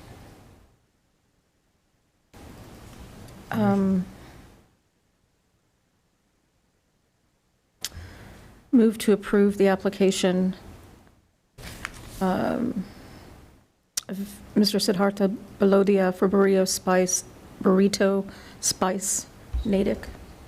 Okay. Do I have a second? Second. Moved by Ms. Coughlin and seconded by Mr. Sidney. All in favor, please say aye. Aye. Aye. Sorry, I didn't ask if anyone had any Aye, sorry. questions. 5-0-0. All right, on to, Move to close the public hearing. there you go. Second. You read my mind. All in favor, please say aye. Aye. Aye. Okay, moving on to, Thank you. Welcome, and thank you for starting your business in Natick. Appreciate it. thank you very much, I Thank you. appreciate it. Thank you, Mr. Joseph. I was catching up on my paperwork. Yeah, no worries. It's a lot to look at. Okay. Okay, water and sewer abatement appeal. Mr. Marshall, you want to start us off there? Sure. Thank you, Mr. Chair, members of the board. Town administration received a request for a water abatement based on the criteria and what town administration has the ability to approve an abatement for. This did not meet the criteria. There was a leaky faucet that would have gone into the sewer. As the board knows, in most of the circumstances for administration to be able to abate, it has to tie to water not going into the sewer system. So in this case where it did, we denied that request. So the applicant is here this evening to appeal to the board. And I believe Ms. Fitzgerald. Yep, if you want to come up to the podium over here. Over there. Can you fix the mic? I'm sorry, my hearing doesn't seem to be working. You just Oh my want to come God, down I here. did this. Yep. If I had ever known. I hope I can hear you guys. I just had a problem with it, and it doesn't seem to be working well, so I may need an interpreter. Thank you, John. Okay, please just briefly describe the situation. Identify yourself first. Yeah. If you can Oh, just you know identify that. yourself and then briefly Okay. describe. That's what I thought he might want. Is that working, though? Wow. We hear you. This is really bad. Let me try turning it up a little. Okay. Yeah, my name is Roberta Fitzgerald. We live at, my husband and I, 5 Pitt Street. We've been there since 1976. So we're old timers. And then if you can just explain a little bit about the situation. They didn't Okay. have the information. So here about the water problem. We had a leak in our bathtub upstairs, small leak. And my husband has dementia. And I said, I think we better fix this. You know, it's been going on for a while. And he said, I'm getting a zero water bill. So there's some program we were in that I think he did fill in for, and we weren't paying any water bill. So I just said, that doesn't matter, it's gonna add up, you know, this is gonna, and it went on, and he kept saying, I'm getting zero. When I get a bill, it's not gonna be that much. And finally, actually, I find he's doing well, but his decision-making and certain things has been pretty bad. And he handles all the finances, which is going to have to change. It's changing, actually. Anyway, we ended up getting a couple of pretty expensive bills in a short period of time. I don't expect you to erase them. I just was wondering if there was something you could do about the amount. We first got a bill.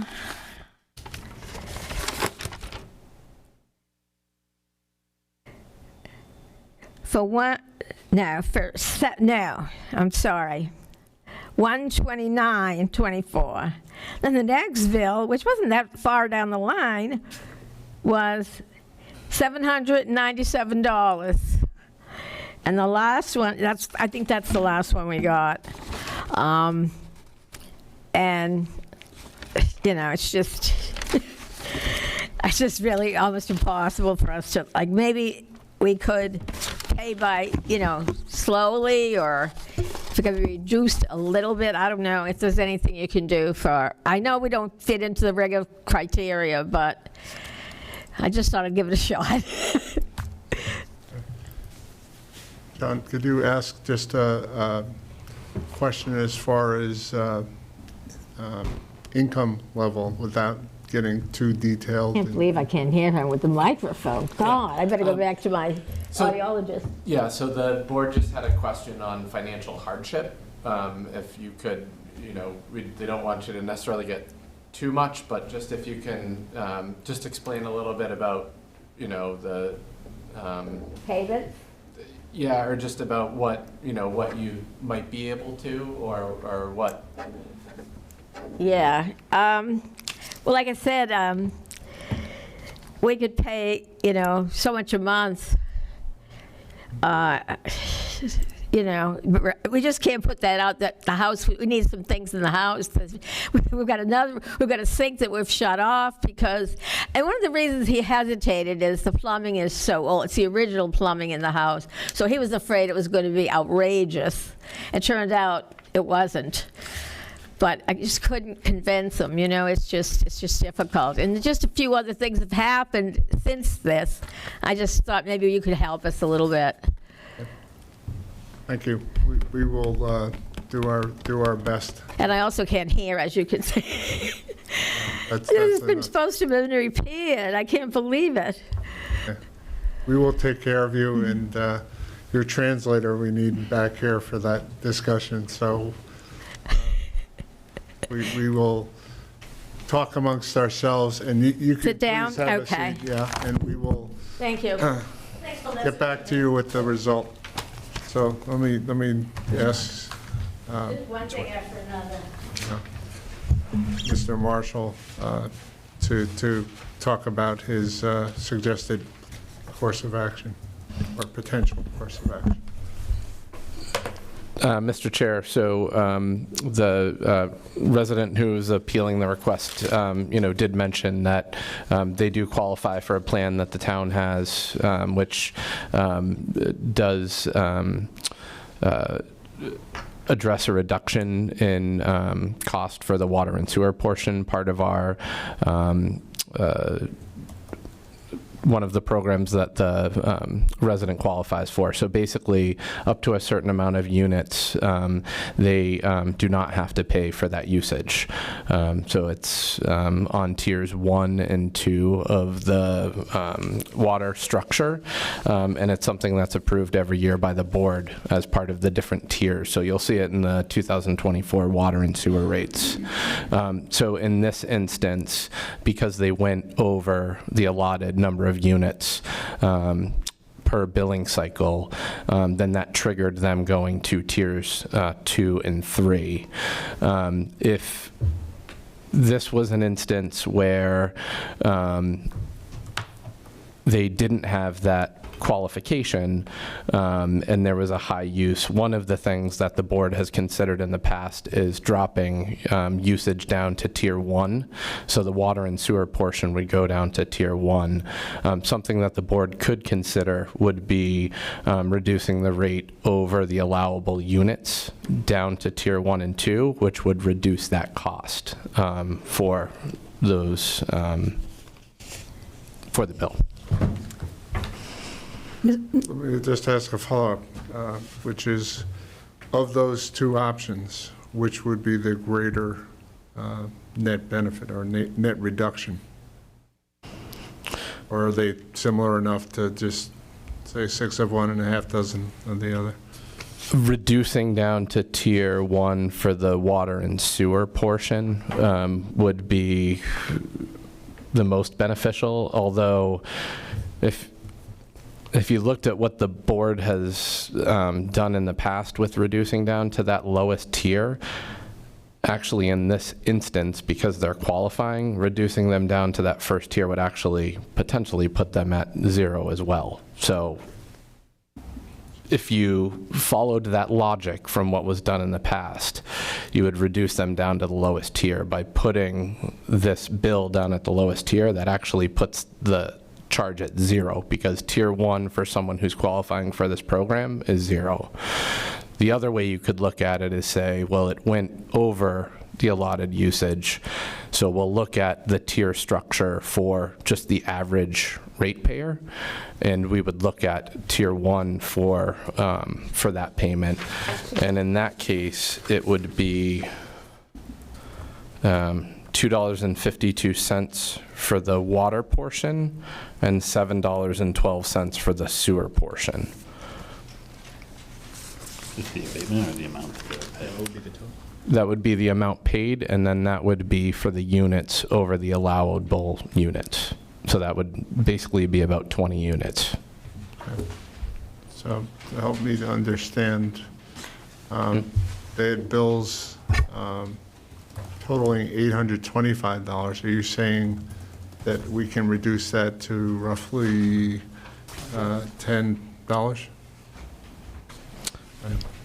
No, what I'm saying is you would look at doing the, if you wanted to reduce it down to that lowest tier, and then because they're qualifying for free units up to a certain portion, you would take the units that they're not qualifying for, so let's say 20 units, you would charge those 20 units at the tier 1 for the water and sewer portion.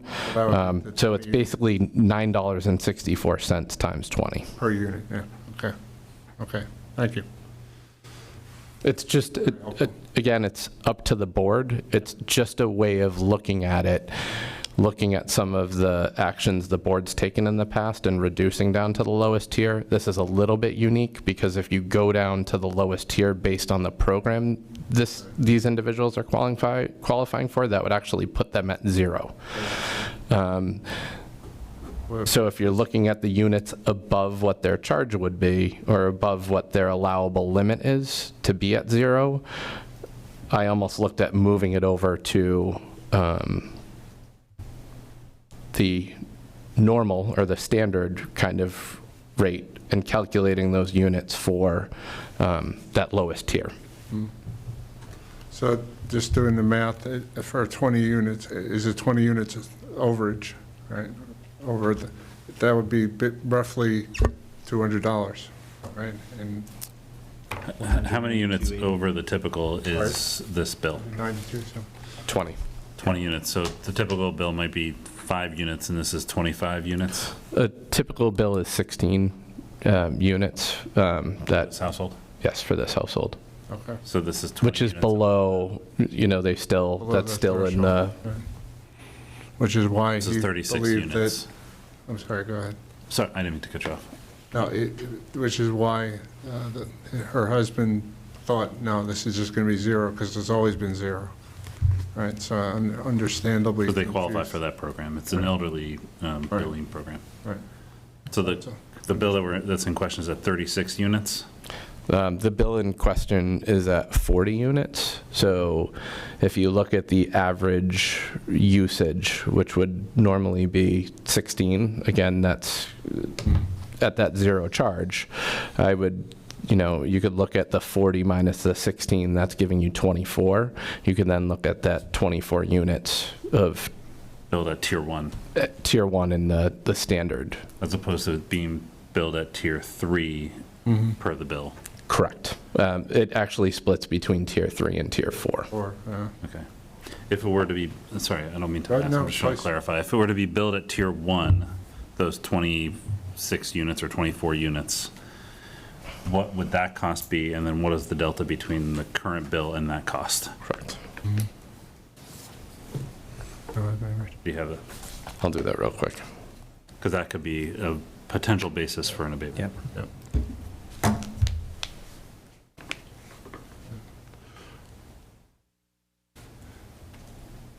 Yeah, as soon as they do the calculation.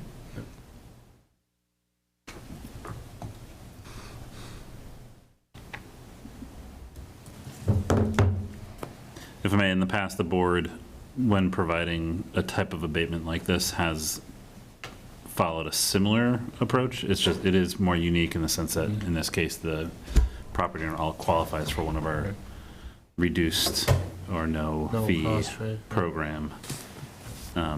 So it's just a little bit of a nuance that we have to work through. Curveball. Yeah.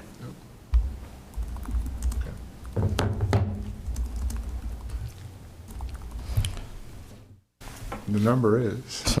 So I'm just going to walk you through this real quick. So looking at the 24 units at tier 1 and kind of the standard bracket between the water and sewer usage, it would be $9.64 per unit. Right. 24 units would be $231.36.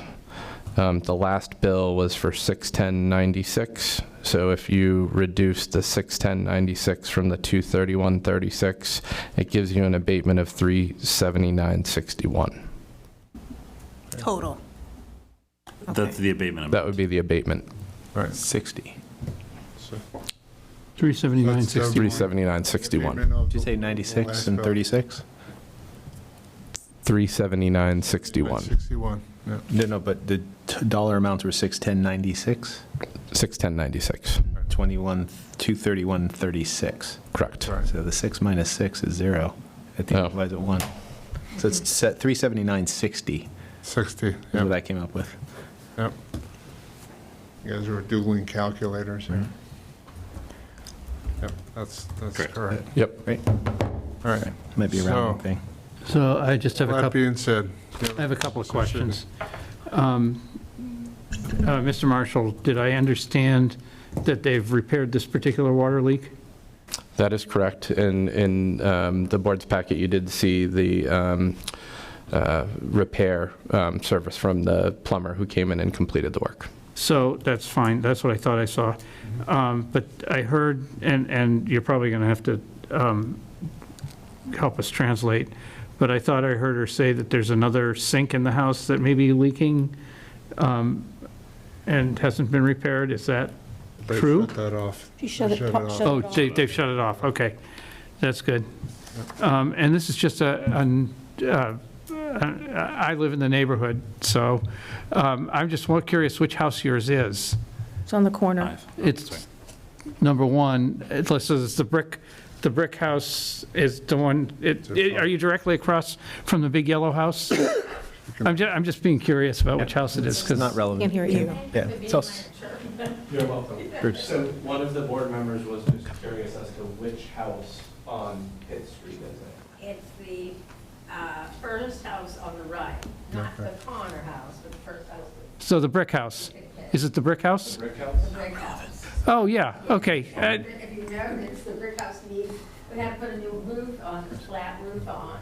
We didn't have enough money to put the fence around, so that's another thing that we need. And I fell and broke teeth, that's another thing that we need. It's just been a. No, it's, Did you need some idea of what our income is?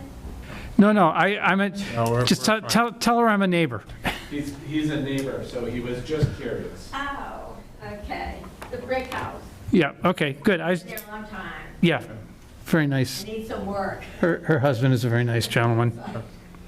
So, hey, thank you for that. I just got curious because I drive by there all the time, so. All right, let's move on. Given the logic, and we're definitely sympathetic to the situation, and speaking on a personal note, I do have a loved one with dementia, so I know care support and sometimes taking their word is challenging. I'm in favor of this methodology. I think Mr. Marshall approached it with a great deal of sensitivity, both to the community of ratepayers and to the homeowner.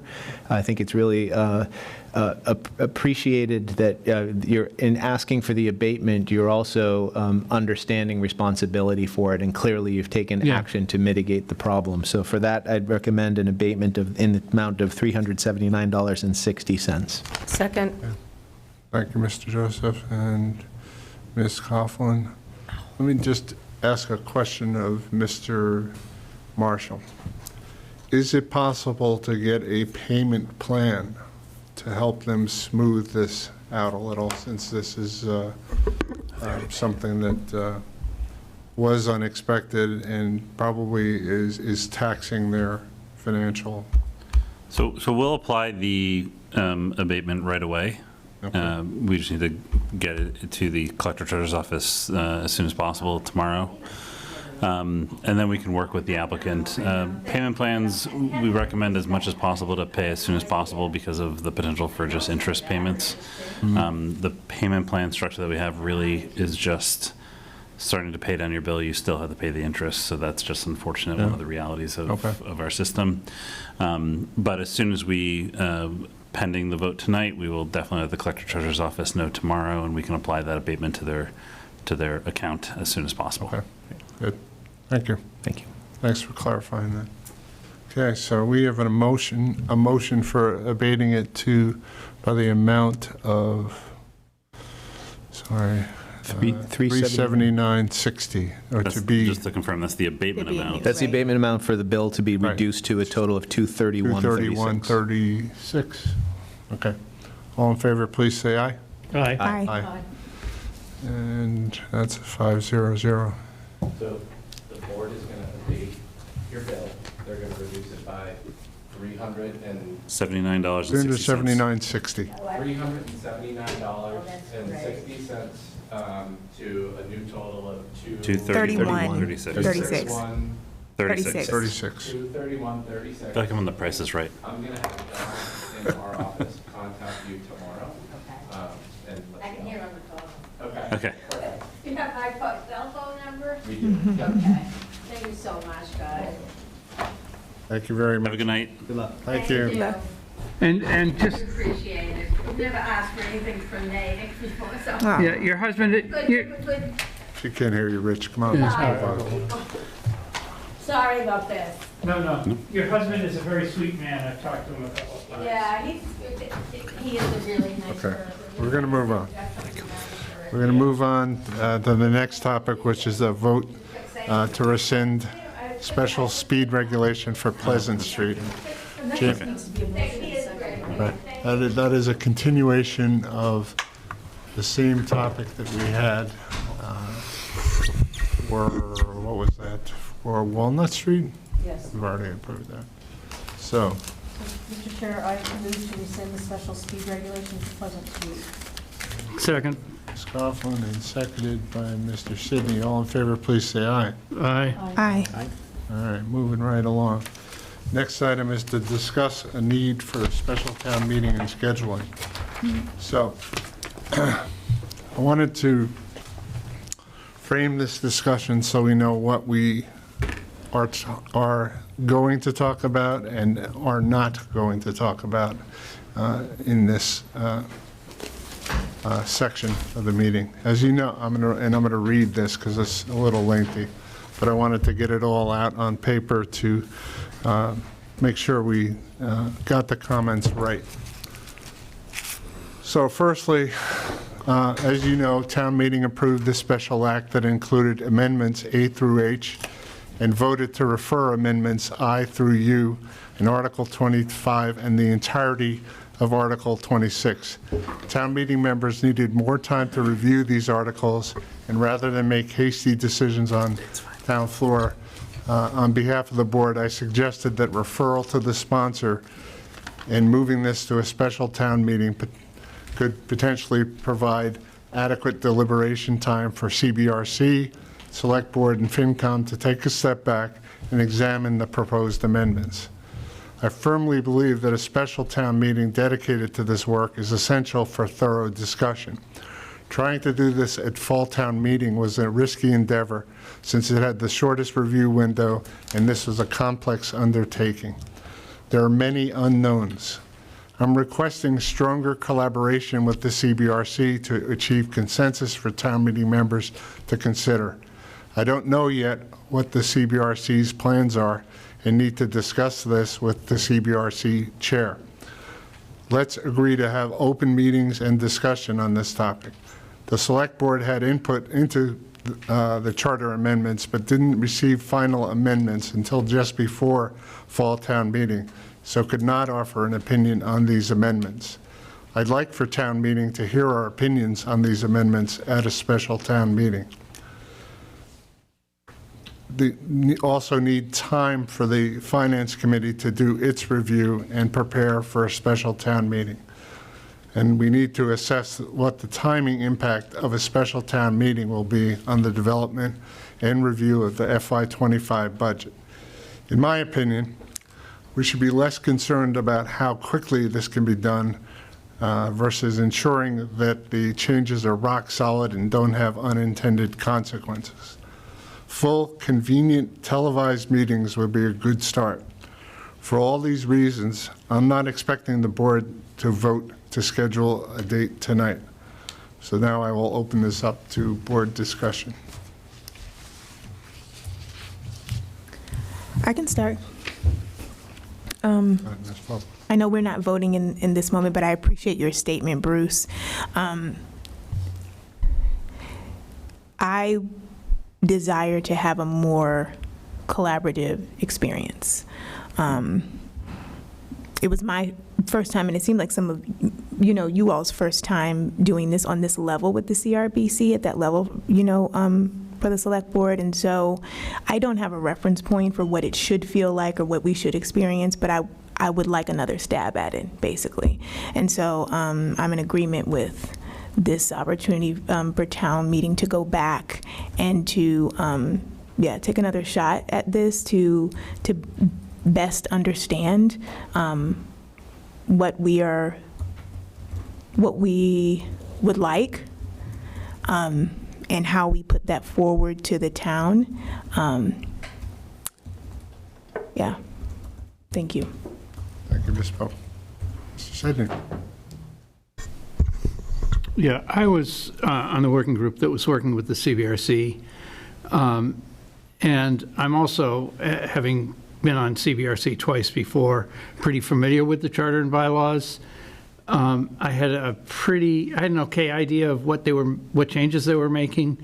But the fact is, I never really saw a full picture of what the charter would look like with all these amendments. And I think we need that in order to make our own judgments on these things.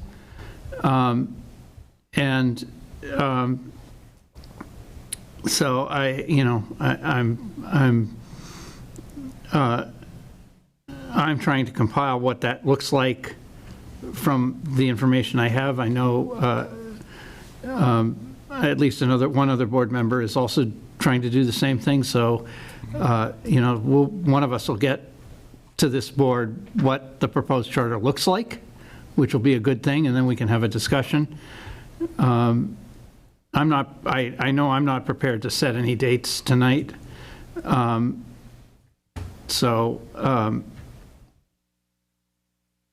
I guess that's where I stand, and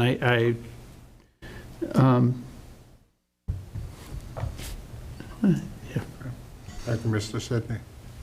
Ms. Coughlin. Because we didn't have final documents in time to actually vote, I would like to, there have been misrepresentations, there have been statements made in public forums about what the select board supported or didn't support. And because we never had an opportunity to take a vote or to discuss with particularity those amendments which deliberately or directly affect the select board and the town administrator / manager, I would like us to have that opportunity so that we can present as a board, or at least inform town meeting what the board as a whole thinks about these amendments. And I'd like to have an opportunity, perhaps we do an off-cycle meeting, and we work our way through that so that we have votes on record. And my preference would be that this be the only thing on the agenda that night, if possible. Yes. That to me is a great idea, number one, and it's kind of the reason why we opted to move this to a special town meeting, where it is the topic for discussion, and we focus on that and don't get sidetracked or worried about how it fits into the larger town meeting. Okay. Any other comments, Mr. Joseph? Thank you, Mr. Chair. Just a couple clarifying questions. A special town meeting, and I respect the solution. I think it was wise, given the duration of town meeting, to consider this process. And I guess through you, I don't know if you can answer it. I see the moderators here. My understanding is town meeting voted favorable action on motion or of Article 25, amendments A through H, and utilizing a special act. So whatever we do for a special town meeting would be separate from that. What has been voted has already been voted and will be moved to the legislature. The phrase that was used at town meeting was with a foot in the door to start the legislative consideration process. So when we go to a special town meeting, I guess the question is, we are exclusively focusing on items I through U minus Q, whatever the letters were, and not going back to A through H. That's my understanding of what the intent of a special town meeting would be. Can somebody clarify that for me? First of all, let me please ask the moderator if he'd be willing to. I don't want to say anything Okay. to you folks. Okay. Nope. Okay. I'm going to listen. All right. and this is only my opinion, a special town meeting that talks about the charter, anything is open, right? Depending on what A through warrant H, articles are depending submitted. on what warrant article gets submitted. So hypothetically, this is pure hypothetical conjecture on my part, which I probably shouldn't do on an open mic, but I will.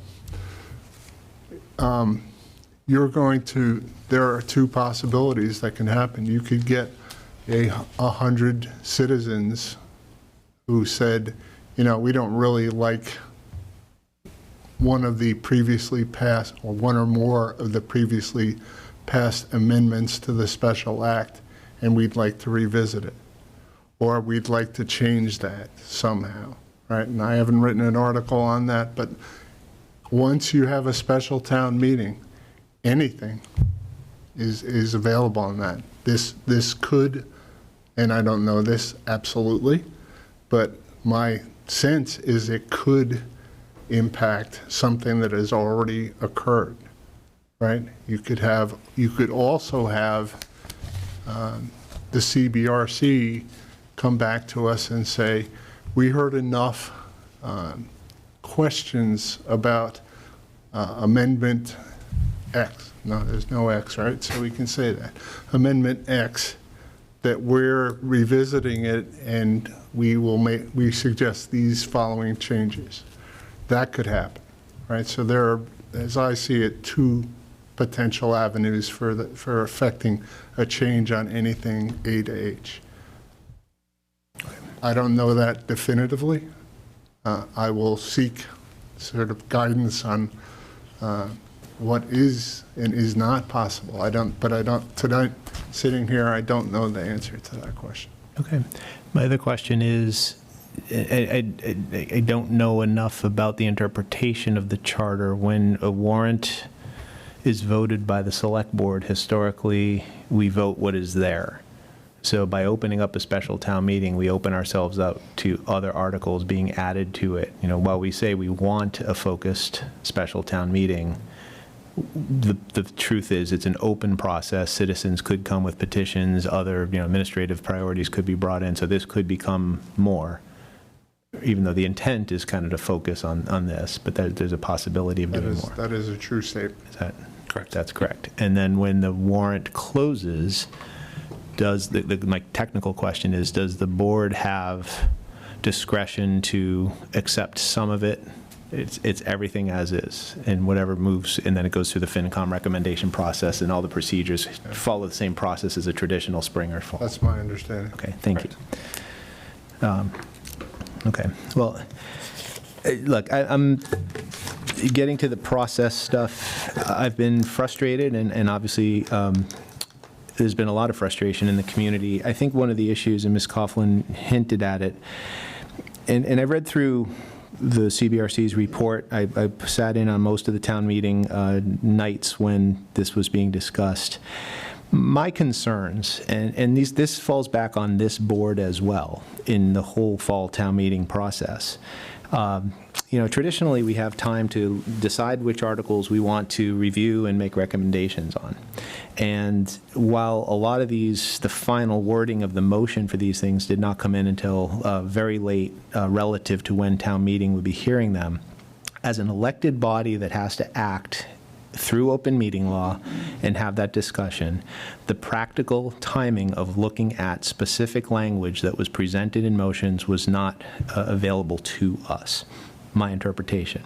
The report was written as such, and I'm quoting the page 3 of the executive summary, that the charter updates impacting select board and the town administration were written with their input. And I want to be very precise about language here because that is a true statement. But as the chair knows and members of this committee know, you know, we also did not take action on this board's Article 28. which affects the town administration, because we, at that point, we're waiting to hear back. For internal reasons, we made a decision not to evaluate and make a recommendation on our own article. So procedurally, we had kind of, I won't call them missteps. I just think there was a tragedy of calendar. And I think communication improvement will help that moving forward. So I'm open to the idea of a special town meeting. I think it's prudent, and I think it's important that the CBRC be allowed to, offer to town meeting its approaches to improving the efficiency of town meeting. In the spirit of collaboration with things impacting us, I agree with Ms. Coughlin's statement that I think we as an elected body in a public session owe it to ourselves and the community to look at each of those in their final statements and make recommendations on the individual amendments. And so I'm supportive of this idea. I'm very concerned about timing. You're talking about a special town meeting being placed somewhere between the holidays, I'm guessing between the holidays and between spring town meeting. You've got finance committee meetings happening, and we're going to have a new, an interim superintendent supporting a budget at the same time. So there's a lot of balls in the air, if you will, that need to be considered.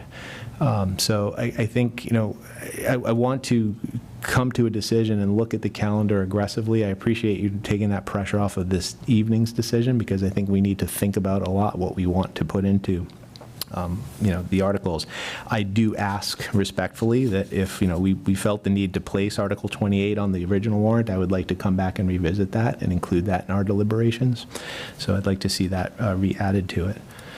But I do think, again, it's, as I stated consistently throughout the process, the CBRC is a committee of town meeting and has total right to make, process and do what they want it to do in terms of recommendations.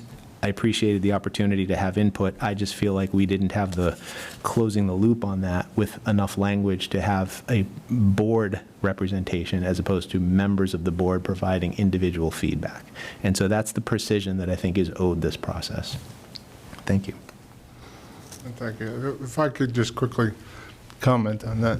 I think that's a valid, I'll call it a synopsis. I think part of the problem was not seeing the motions in their final form, and as you said, it was almost like a perfect storm of bad timing, where we didn't have them in hand, and so really we couldn't offer an opinion on that, because it was, we had said in several meetings where we can't really vote on these because we don't know what we're going to get. We don't know what it's going to be. We have hints about it, but we didn't have the final wording. And wording in charters and in bylaws is quite important, as you all know. Even commas are important. Yes, exactly. So I appreciate your candor in identifying some of the flaws in the process, and I would hope that we can. Well, we have a chance to do a do-over here, and I sincerely hope that we'll capitalize on it, and I will drive towards that. So you can rest assured that I will do that. As far as the budget cycle, that is a concern. I do not want to bump. I don't want to hurt the budget process for the FinCom or town administration. And perhaps, I know Mr. Erickson and I had a very informal conversation about that, and invite him to share his thoughts. Certainly. Thank you, Mr. Chair. The budgeting process, we're actually in the knee-deep in the budget process right now as a town administration, and same with the school administration. So for us, the budget process has already been started for several weeks, if not months. It's kind of a year-round process actually now. But from a town meeting and timing perspective, we publish the budget on February 1st or the Monday after February 1st if it's on a weekend. And that, from our perspective, sort of jumpstarts the review process by the community, including FinCom and others. So within a week or two of that is when we start doing, typically, is when we start doing our subcommittee and or full committee reviews with the Finance Committee, and those are typically Tuesday, Thursday, same nights as town meeting, or has typically been town meeting. In the last couple of years, we've also done a pre-budget meeting with the Finance Committee and the Select Board, among others. That's usually towards the end of January. Sometimes it's the same night as a FinCom night, like a Tuesday night, or sometimes, I think last year we actually did a joint meeting of sorts with the Finance Committee and the School Committee and the Select Board. So just from a past practice perspective and just looking at how the calendars line up, once we submit the budget, if not even the week or two before, we're doing community meetings with the Finance Committee, with the Select Board, with those involved in town meeting processes. And once the budget is published in early February, February 1, within a week or two of that is typically when the Finance Committee process starts with regards to the reviewing of the budget. That leads into the warrant, which closes towards the end of February, and then the Finance Committee typically leads into the review of all warrant articles. So it does become a tricky time once you hit February with regards to trying to do additional Tuesday, Thursday night meetings. Doesn't mean it can't be done, it's just that's historically been our busiest time, starting in February all the way through really until April. It's a Tuesday, Thursday sort of sprint. Until the end of town meeting. Yep, we have the 1 week off for school vacation. And then we start town meeting, so it does go into May at that point. So it's really a February to May season, whereby every Tuesday, Thursday, and then typically we have the every other Wednesday that town administration, my team, department heads, and volunteers in the Finance Committee and others are all working through the town meeting process. Thank you. As a former Finance Committee member, I fully appreciate the cycle and the sprint to do this. The reason I'm hesitant on trying to set a date, looking at a calendar, backing up from the calendar to set a date at this meeting, is I need to talk to the CBRC chair, I need to talk to the Finance Committee chair, and I need to find out what they need and when. Yep. So once I have those conversations and I have that information, we have a meeting on the 29th. That might be the target date of when we decide to set up the special town meeting. Yeah, Mr. Chairman, a couple of people have done some calendar math. If we set a date on the 29th, because of posting requirements and other things, the earliest date we could have a special would be somewhere around January 4th. So just to put the calendar into focus. Personally, I wouldn't want to try to schedule a special in December anyway, which is, if the only reason to set a date tonight is to have a special in December, which just is... Not get a quorum. It would never happen. Christmas week, we just wouldn't. It would be a waste of time. So I think, maybe coming up with a date on the 29th is reasonable, because there's actually a little gap there in January where we might be able to fit a special in. Right. And of course, depending on how big and how many articles it is, it could be a disaster. So, we could also do it on December 13th. When you add the 28 days, Metro West Daily News needs 4 days for a legal notice, if that's what we use. And then you need the 2 days for the warrant to be open. So that puts us at January 16th, which is like the drop dead date to have it before. Yeah, if we don't have it by then, we're not having it until... I'm sorry. Later, yeah, I agree. The other thing that we did contemplate is having a special session of the board just to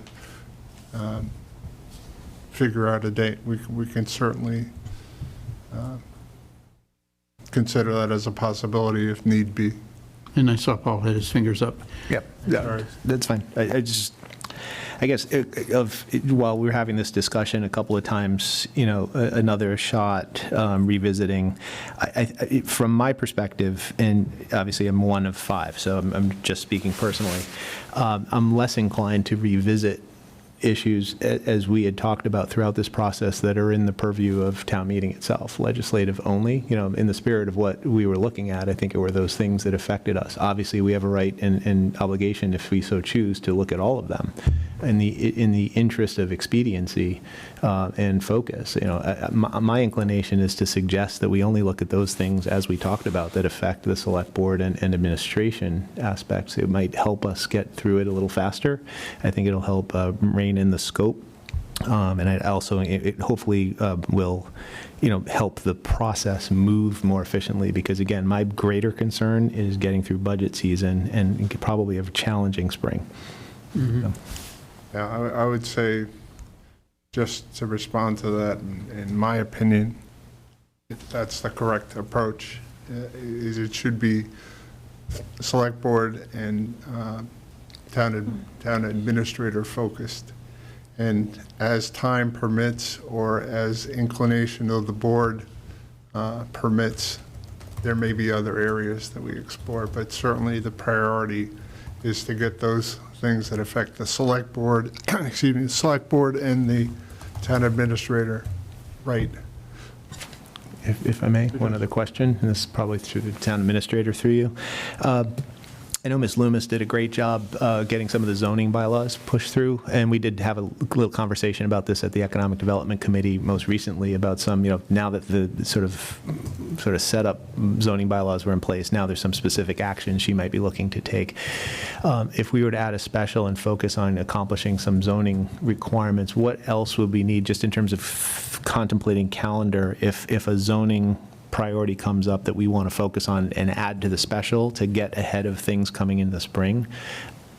I'm assuming there's notification periods and all of that stuff too. What would you say would be the sort of least and best, or worst and best sort of impact on our factoring that in?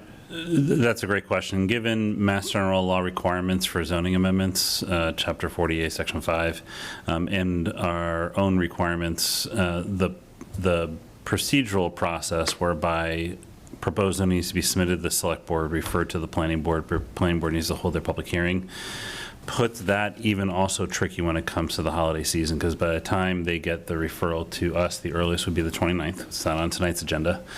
Then they would have to schedule a time, and given the holidays and posting requirements, which is 14 and 7 days prior minimum, which means they need to get to the papers at least 21 to 28 days in advance, they're looking at the early January timeframe for even just their public hearing process, to start their public hearing process. So they're probably looking at a similar time frame to what a special might look like.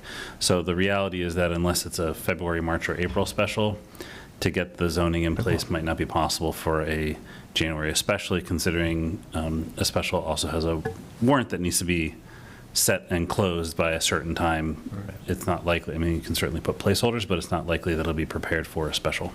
Okay. Thank you. I think that's, again, important. I think it's important for the select board to telegraph to the community, to administration, you know, if, you know, we are pursuing it with the hope and targeting a specific part of the calendar, that we're respectful of the fact that maybe this isn't the right time, or, you know, helping us align it in a way that makes the most sense to be as efficient as possible. But thank you for that feedback. Of course. One also thing to note, just about special town meetings, if I may, Mr. Chair. Sure. Per the bylaws, it just notes in Article 1, Section 2, that special town meetings shall be held on a Tuesday at 7:30. So even though the earliest might be a Thursday, the reality is it'd be the following Tuesday, depending on the date by which the board chooses to vote on scheduling a town meeting, a special. Mr. Chair, we've discussed having an off-cycle meeting to discuss these. Could I suggest a doodle poll that also includes town council, so that we can take advantage of questions that we may have? We're doing a doodle poll for early December. What would you say? Sure, maybe the first 2 weeks of December. Just for clarity, that's a doodle poll to review just the charter and bylaw changes, not to determine when a special would occur? That is correct. Okay. It's just to ask questions that we might have about,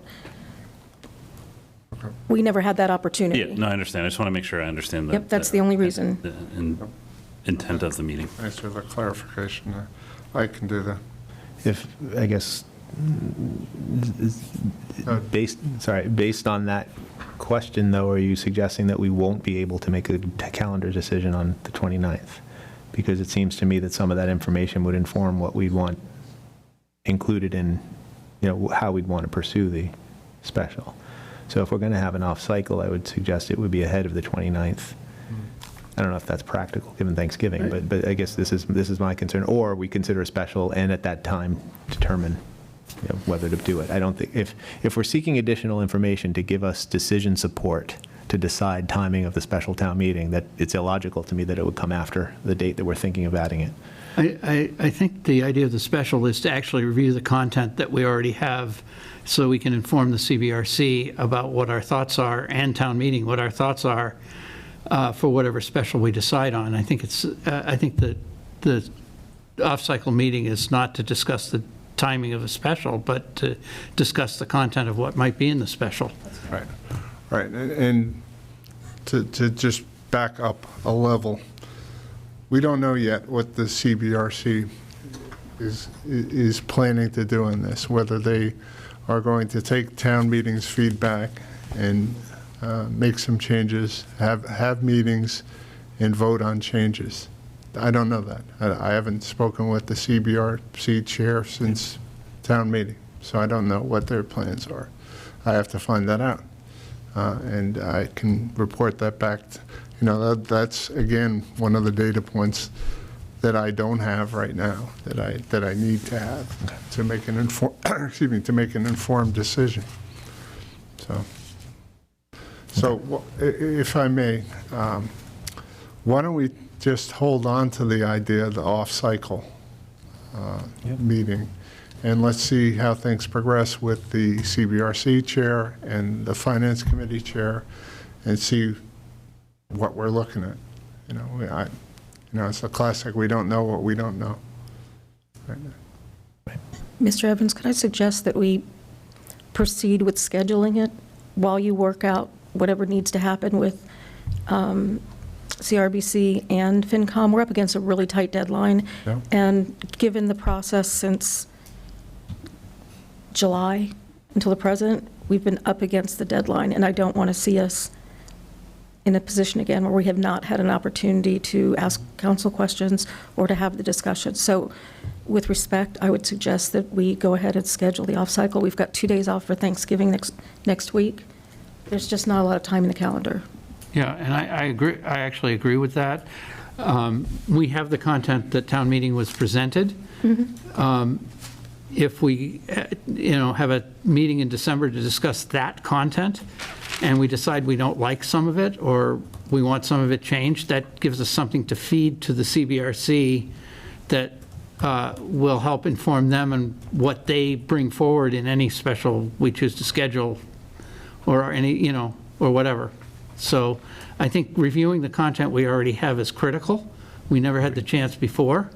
I imagine it's actually not likely to be the final content that's going to come before whatever town meeting the next CBRC stuff comes to, but at least we can inform them what we think of what they've already given us, and also inform town meeting, if that's all we end up with, given the way the CBRC has operated, in terms of timing, at least we can look at what we've got and say yes, no on, motion X. So given the off-cycle, we're looking at December 6th would be the off-cycle Wednesday, if we went straight out with a Wednesday? Or? I think it depends on town council's availability. Okay, fair. Yeah. I will say, because I thought I heard possibly doing this before Thanksgiving, and I can tell you I will not be here from Wednesday till the following Tuesday on Thanksgiving. I won't be in town. So the degrees of freedom for doing that are pretty small. Yeah. So. And you have another set of meetings on Monday. Right, that's right. We've got the hearing on Monday, thank you. So that would be one day, the Tuesday. So let's look at the 6th and see what town council's availability is. We can work with town council on just a number of nights. Yeah. Mm-hmm. Monday, Tuesday, Wednesday, Thursday nights. A couple weeks and see what works. Yeah, Saturday mornings, except for the one after Thanksgiving. Saturday mornings? Mm-hmm. Okay. Yeah, I could do a Saturday morning too. As a I just want to make sure I'm hearing that correctly. Yep. Right. Yeah. I'll put out the dates. It's certainly stuff we can do. Okay. We have a number of people who are from the public, and I just, if they would like to comment on this, they're welcome to do so. Okay. Or on Zoom. You out already, huh? Or on Zoom. Okay. Yes, thank you. Is there anyone on Zoom? No hands raised. Nope, no hands. Okay. All right, so I will do that poll and say, let's try to do the owl cycle on the week of December 6th. I don't have a calendar in front of me naturally. It's actually the week of the 4th. So. Yeah, thank you. That seemed, I was backing, my birthday is the 11th, so I was backing up from there. And just, if it helps the doodle poll, I can't make the 5th. That's the one night that week I can't do. Okay, so poll, no on December 5th. Any other bad ones that week for anyone? I didn't see anything bad. Okay. All right. Anything but the 5th. I will do a survey.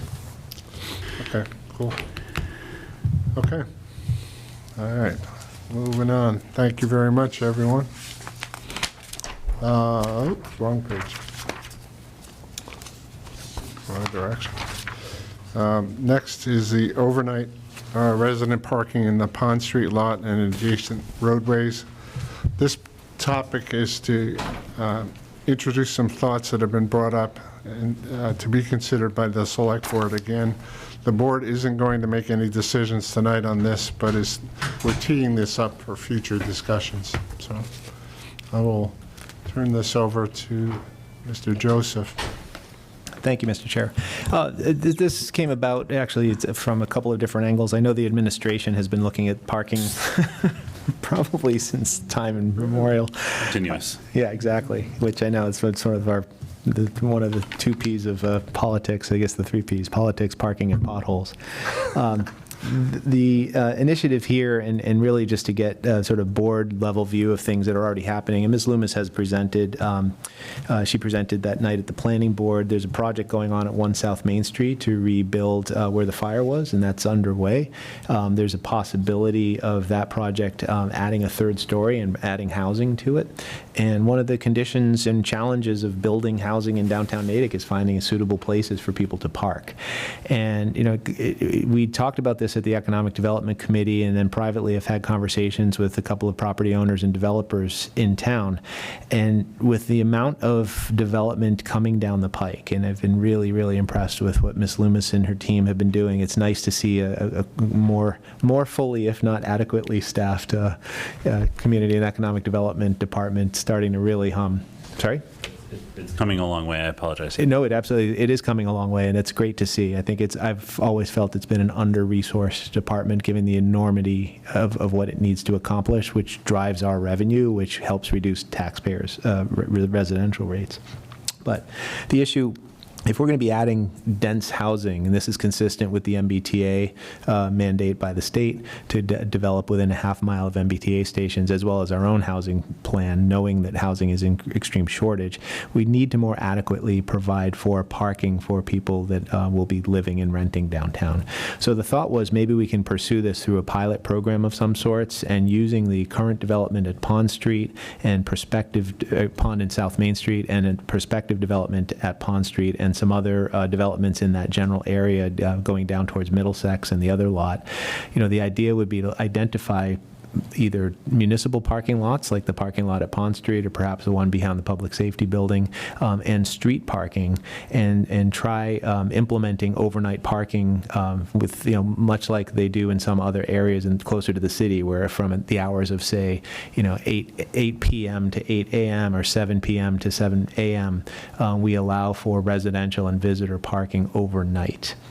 And so right now we don't allow for that, and it would be, I think, behoove us to start looking strategically at where are these developments going, and maybe we should start piloting something like that. In parallel with this, I know the department is also working on a whole with a consultant looking at the whole stretch of Main Street from Coolidge Coolidge Street up to the train station right now, so parking affected Route 27 through downtown. We'll probably be getting some recommendations from that consultant based on their work as well. But, the goal really for us tonight was just to be aware of the issue. I encourage the administration to keep working on this. I know the town administrator and I know Ms. Loomis in the department are already doing it. So it's really credit to them for getting this queued up, and I think it's important for us to put it on a future agenda with their recommendations of where we can suitably pursue a pilot and hopefully support some of this positive development that's going on. We're bringing buildings online on Washington Street as well as Middlesex and Summer Street as well, I think, that will have additional housing. South Middlesex, Summer, Yep. Washington, And then Pond. East Central. And East Central, yeah. Jamie, Mr. Erickson, do you have any comments on this? Just to note that we have been starting to look at this. We are actually, internally, we've been doing a sort of a staff level analysis. We've been using our parking attendants who are great at just cataloging daytime usage in our lots and on-street parking. Not the metered spaces that are designed for turnover, but more the permit parking areas, like the Pond Street lot, like the lot behind Town Hall, not Town Hall, behind Police and Fire, like the Middlesex Ave lot, just to get some data points. I'd really like to, I've always sort of indicated that Natick, from my perspective, doesn't have a parking problem. We have a walking problem. People just don't like to walk from different spaces. So I'd like to know the data to help inform how can we better utilize our lots and encourage better utilization of the lots during the daytime, but as well as understanding what that might mean for nighttime usage.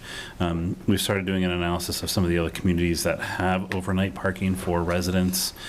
Sometimes it's just a full day, 24 hours a day type of permit situation. Sometimes it's just strictly overnight, and understanding what are some of the opportunities, but also what are some of the challenges. Typically in New England, we're looking at fellow New England states that use surface lots for overnight parking, because that's when you get into things like weather conditions, things along those lines. Snow emergencies.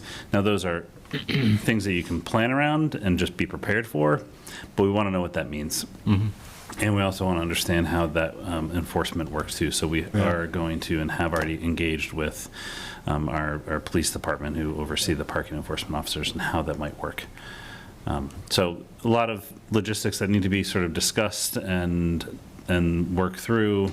Also just understanding daytime demand, because with residential parking, it might not be that all residences in downtown will be okay with only having an overnight space. A lot of people might be moving to Natick Center because they want to take the train in and they want to leave their car parked somewhere during the day. That's why it's important for us to understand the daytime usage of these lots as well. Yeah, that's an excellent point. Thank you, Mr. Erickson. Mr. Sidney. Yeah, I just to add some more color to this conversation. Personally, in the last year, I have a driveway that will park 3 cars, and I've had 4 cars for a year now in my house. Now, luckily, one of my streets is unaccepted, so they pull up well off the street, but it's sort of on the street, but it's an unaccepted street, so it's not really, that there's no parking enforcement on it. But there have been some comments running around on social media that I've seen, I have not commented, where there was some specific discussion of how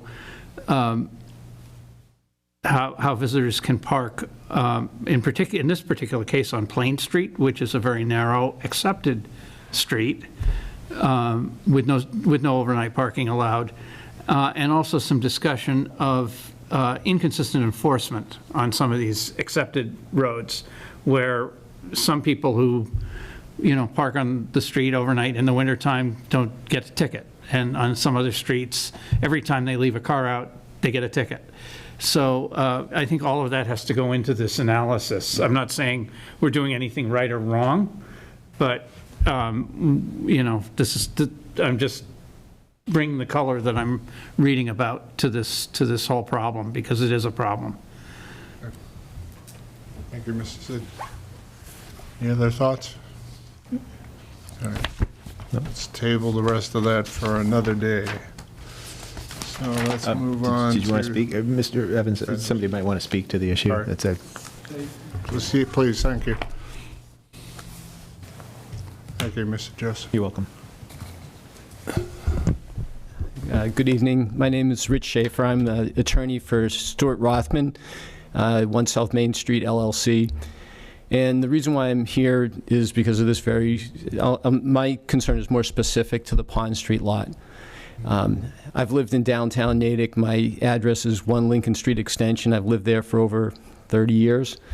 And this is my white whale, 1 South Main Street.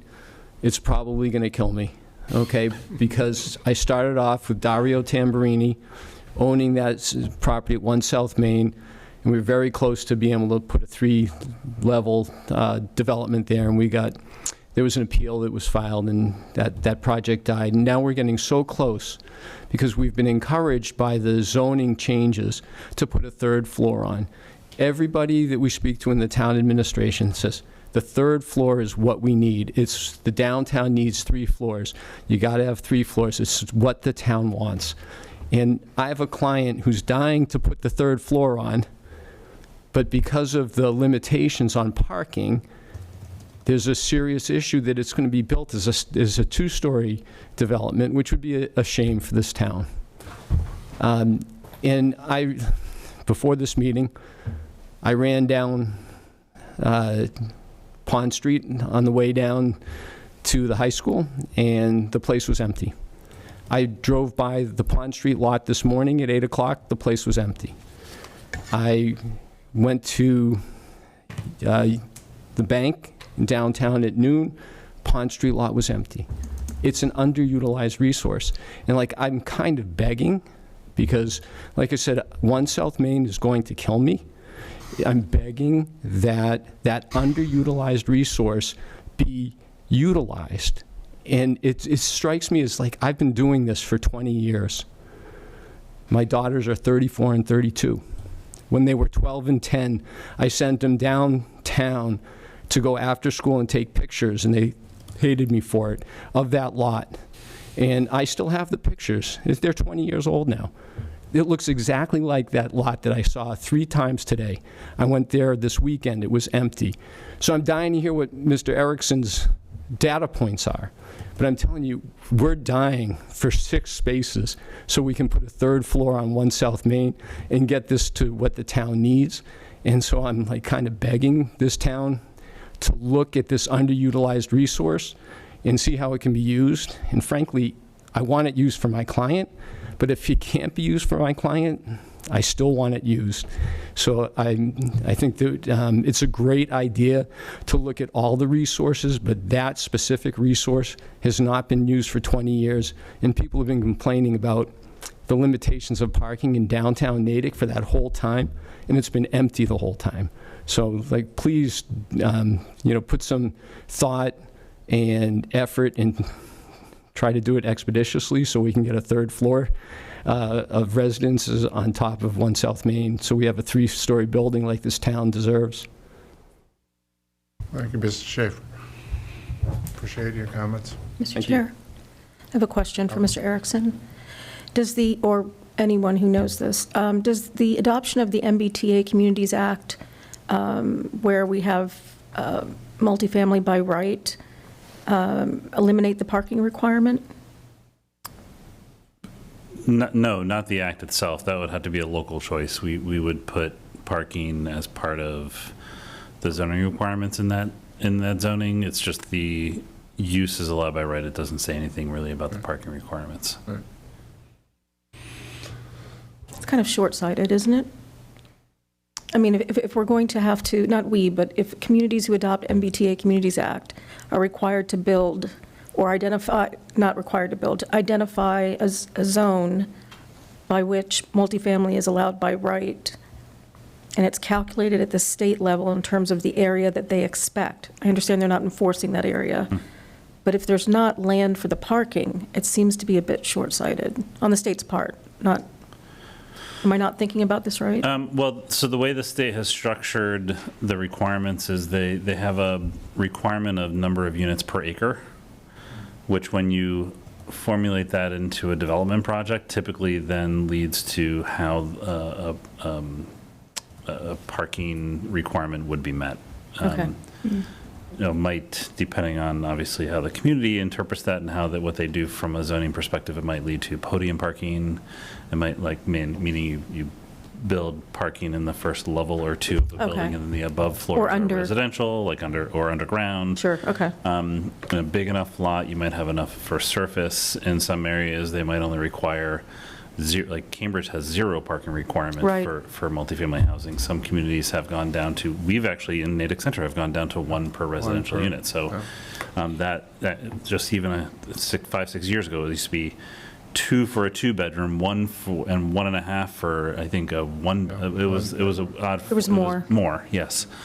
So we've also already adopted a lower parking requirement for residential in Natick Center. Plus, there's also just the market realities for some communities, not necessarily Natick, but in some communities, to a certain degree, Natick, a developer isn't going to want to build multifamily housing without some type of parking because they have to rent or sell these units. But the Mass General Law does not necessarily, in and of itself, specify like very specific parking requirements. It's a little bit more about the number of units that need to be allowed by right per acre. And that's also community specific based on what that community has for an MBTA resource. Right. It's like we have 2 commuter rail stations, so therefore they calculate it a certain way. That's real helpful. Thank you very much. Okay. Further discussion, Mr. Joseph? Sorry, I don't know if it's unprecedented or not, but I'd like to ditto a comment from the member of the public that just spoke. I think one of the things we've constantly kicked around at the Economic Development Committee is, what are our limiting factors, right, in doing things? I know the parking garage issue at Middlesex has been a long-standing discussion. What should we be doing? Could we be doing? But as we're emerging from the pandemic and the need for housing in this state is so apparent, I do want to echo this idea that as we look at this, and I'm not suggesting that you are sort of trying to lump everything into one study, but the idea of triaging it and finding short-term opportunities that could allow the right development for the community, I really want to echo that request because I do think we've missed opportunities in the past in Natick, and we live with the results of what we had to do as opposed to what we could do. And I think this is an opportunity to really take advantage of an underutilized asset aggressively. And I also just, a reminder to the community, downtown Natick is going to look completely different in 5 years. It's exciting. We've got some major studies going on. I'm very pleased with the money we're spending through grants and through budget to get the plans right, to accommodate the need for housing and do all of these things. We're going to basically bear the fruits of the talent that we've got working for us, the fact that you've got sort of a planning orientation and you've got a team that's really kind of taking what we've got and making more with it, and seeing these developments like what his client Mr. Rothman wants to build here. It's in line with what we want as a community. So let's help Natick get out of our own way. Thank you. Thank you. Thank you. Okay. Let's close that one out and let's go to Select Board, the topic that keeps on coming to the agenda. Select Board social media norms. We have had this policy out there for Norm. Sorry, just to be clear, it's not a policy. Guidelines. Guidelines. Sorry. When I say policy, I meant no. Social media norms. So it's not a policy. It is suggestions and guidelines and guardrails for us. And no one in probably the better part of, or more than a month, has in any way, shape, or form said, no, I object to this completely. So I'd like to put this to a vote and put this, agree to have these be our norms for at least the time being. So I welcome any discussion on this, but I want to move on from this. Just in brief, balancing, Mr. Erickson and I had a talk about some of my previous posts, and I definitely understand how they could be perceived as being problematic. That was very helpful, so thank you for that. balancing that with the need for the select board to be interacting with the public, and especially in a year if they're going to be running for election, is it within these norms, do you envision that, for example, there are events and notices and announcements on our front web page? Like, for example, I know that I've seen about the free curbside composting, saying, sending that out to various social media channels to publicize it and driving the traffic back to the website. Is that something that you envision as being within these norms? Or the energy fair, or the hazard mitigation plan? In essence, yes, meaning following these norms to help. I'm trying to make sure I understand what you're saying, so from a logistic perspective. So when we post something on the website, we'd much prefer people from really anywhere to, rather than copy and paste that information, to refer back to the website, provide a link back to the website. If we're going to be advertising it as a community, I'd also like to use town social media pages to be able to do that, and then have people then share that so that it still goes back to the town, the originator source. That's kind of the intent of what it's part of the norms are about as well. I know Jay is also online, but the primary goal here is to always just provide that fact-based information, preferably across sort of the Natick relevant social media groups, so like the Town of Natick site and things along those lines, and then bring things back to the originator source, like the website, and yep. Okay. That answer the question? It does. I want to be thinking about opportunities for us to interact with the public on social media. 100%, yeah. That is productive, and I definitely, what I'm envisioning, for example, is a post that says, there's a survey, town staff's looking for input on a hazard mitigation plan, go here, and there's the link. Yeah. 100%, I understand what you're saying. I think from that perspective, I also would like to work with the board further about how, because we have talked about how the board is interacting with the public at, for example, the farmers markets and continuation of office hours. And I think we can get even more creative with how the board interacts with the public outside of even social media, meaning across multiple spectrums. Sure. So that to me is also part of a sort of another conversation I think we need to work collectively to advance, so that the board members do feel like you are getting that social interaction with the public, whether through social media or otherwise. Surveys or other work that will be coming from town administration, regardless of where it comes from, town administration, conservation commission area, staff, what have you. Our goal is to really ensure that we're following our own social media norms, which is basically sort of like these, and we're thinking strategically about how are we getting that message out as well, and then that would sort of lead to the clarity on how best to share that information. Does that make sense? Because we would likely be using our own social media outlets or other outlets as well to get that survey information out there to seek feedback. And then from there, our goal would be to then people just refer back to that. Along those lines, the social media norms envisions that these would be the norms for the town's departments as well. We are looking at taking these and adapting them to a more staff level. Okay. It's a little bit different because there's just different components of what staff would be doing from a social media perspective and how we would need to make it more, employee related. One question I do have for the board is, are these norms that the board would like to at least encourage the boards and committees that report to you or are advisory to you to also consider? So Economic Development Committee is an advisory board to this board. You appoint them, they're a creature of this board. You just created a board tonight or appointed members of a board tonight. Is that something, don't need an answer tonight, I just want you to think about that, because if this board is sort of adopting these, does that mean by extension you want those other boards and committees that are also similarly, it's worth considering. they're also volunteer boards with activities that they're doing to potentially at least look to follow these. Again, don't need an answer tonight. It's just something for your consideration, That's a great unless you have an question, answer tonight. Yeah, just, should we take that stand? I would want to make sure that those advisory boards and committees had the ability to have the town post stuff for them on the, right? So if, for example, I'm just going to use some kind of a random example, if the Net Zero Committee is hosting an energy fair, right? Because that's in their charge, right?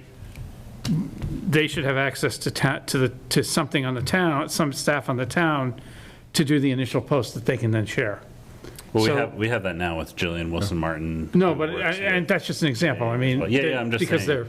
there are other boards and committees that may not have that direct access the way, and I just use that because it was top of mind. So the question, just to frame it maybe a little bit more concisely, is how would one of our appointed committees gain access to the Natick Town website to promote what their activities are, et cetera? Well, not just the town website, but the town pages. Yeah. Social media Town pages. social media accounts. Yeah, okay. Is, right, because these are social media norms. Right. So I just want to make sure that if we take that stand, that becomes available, right? Understood, yeah. Yep. Right, so That's that, a fair thing. I think one thing to also consider, just in that vein, is if there's an appointed entity that's appointed by this board that is doing something that is requiring public engagement, would this board want to know about that in advance of doing that, at which point there would be a report back to this board in advance of doing that work that would then lead to a collective or concerted effort of town administration supporting that effort, because it's really an effort of this board as well. Yeah, that's kind of it a gets really loaded. complex, doesn't it? It does, yes. Yeah, and it's But this a might little bit lead of a- to there to be more dialogue between this board and the boards and committees that you appoint. Yeah. And it's kind of a loaded question in the sense that they're volunteers just like us, and we're trying to potentially impose our norms on them, and that may or may not be acceptable. I just don't know. But it's certainly worth the discussion with some representative sample of the committees we appoint, and just gauge their reaction.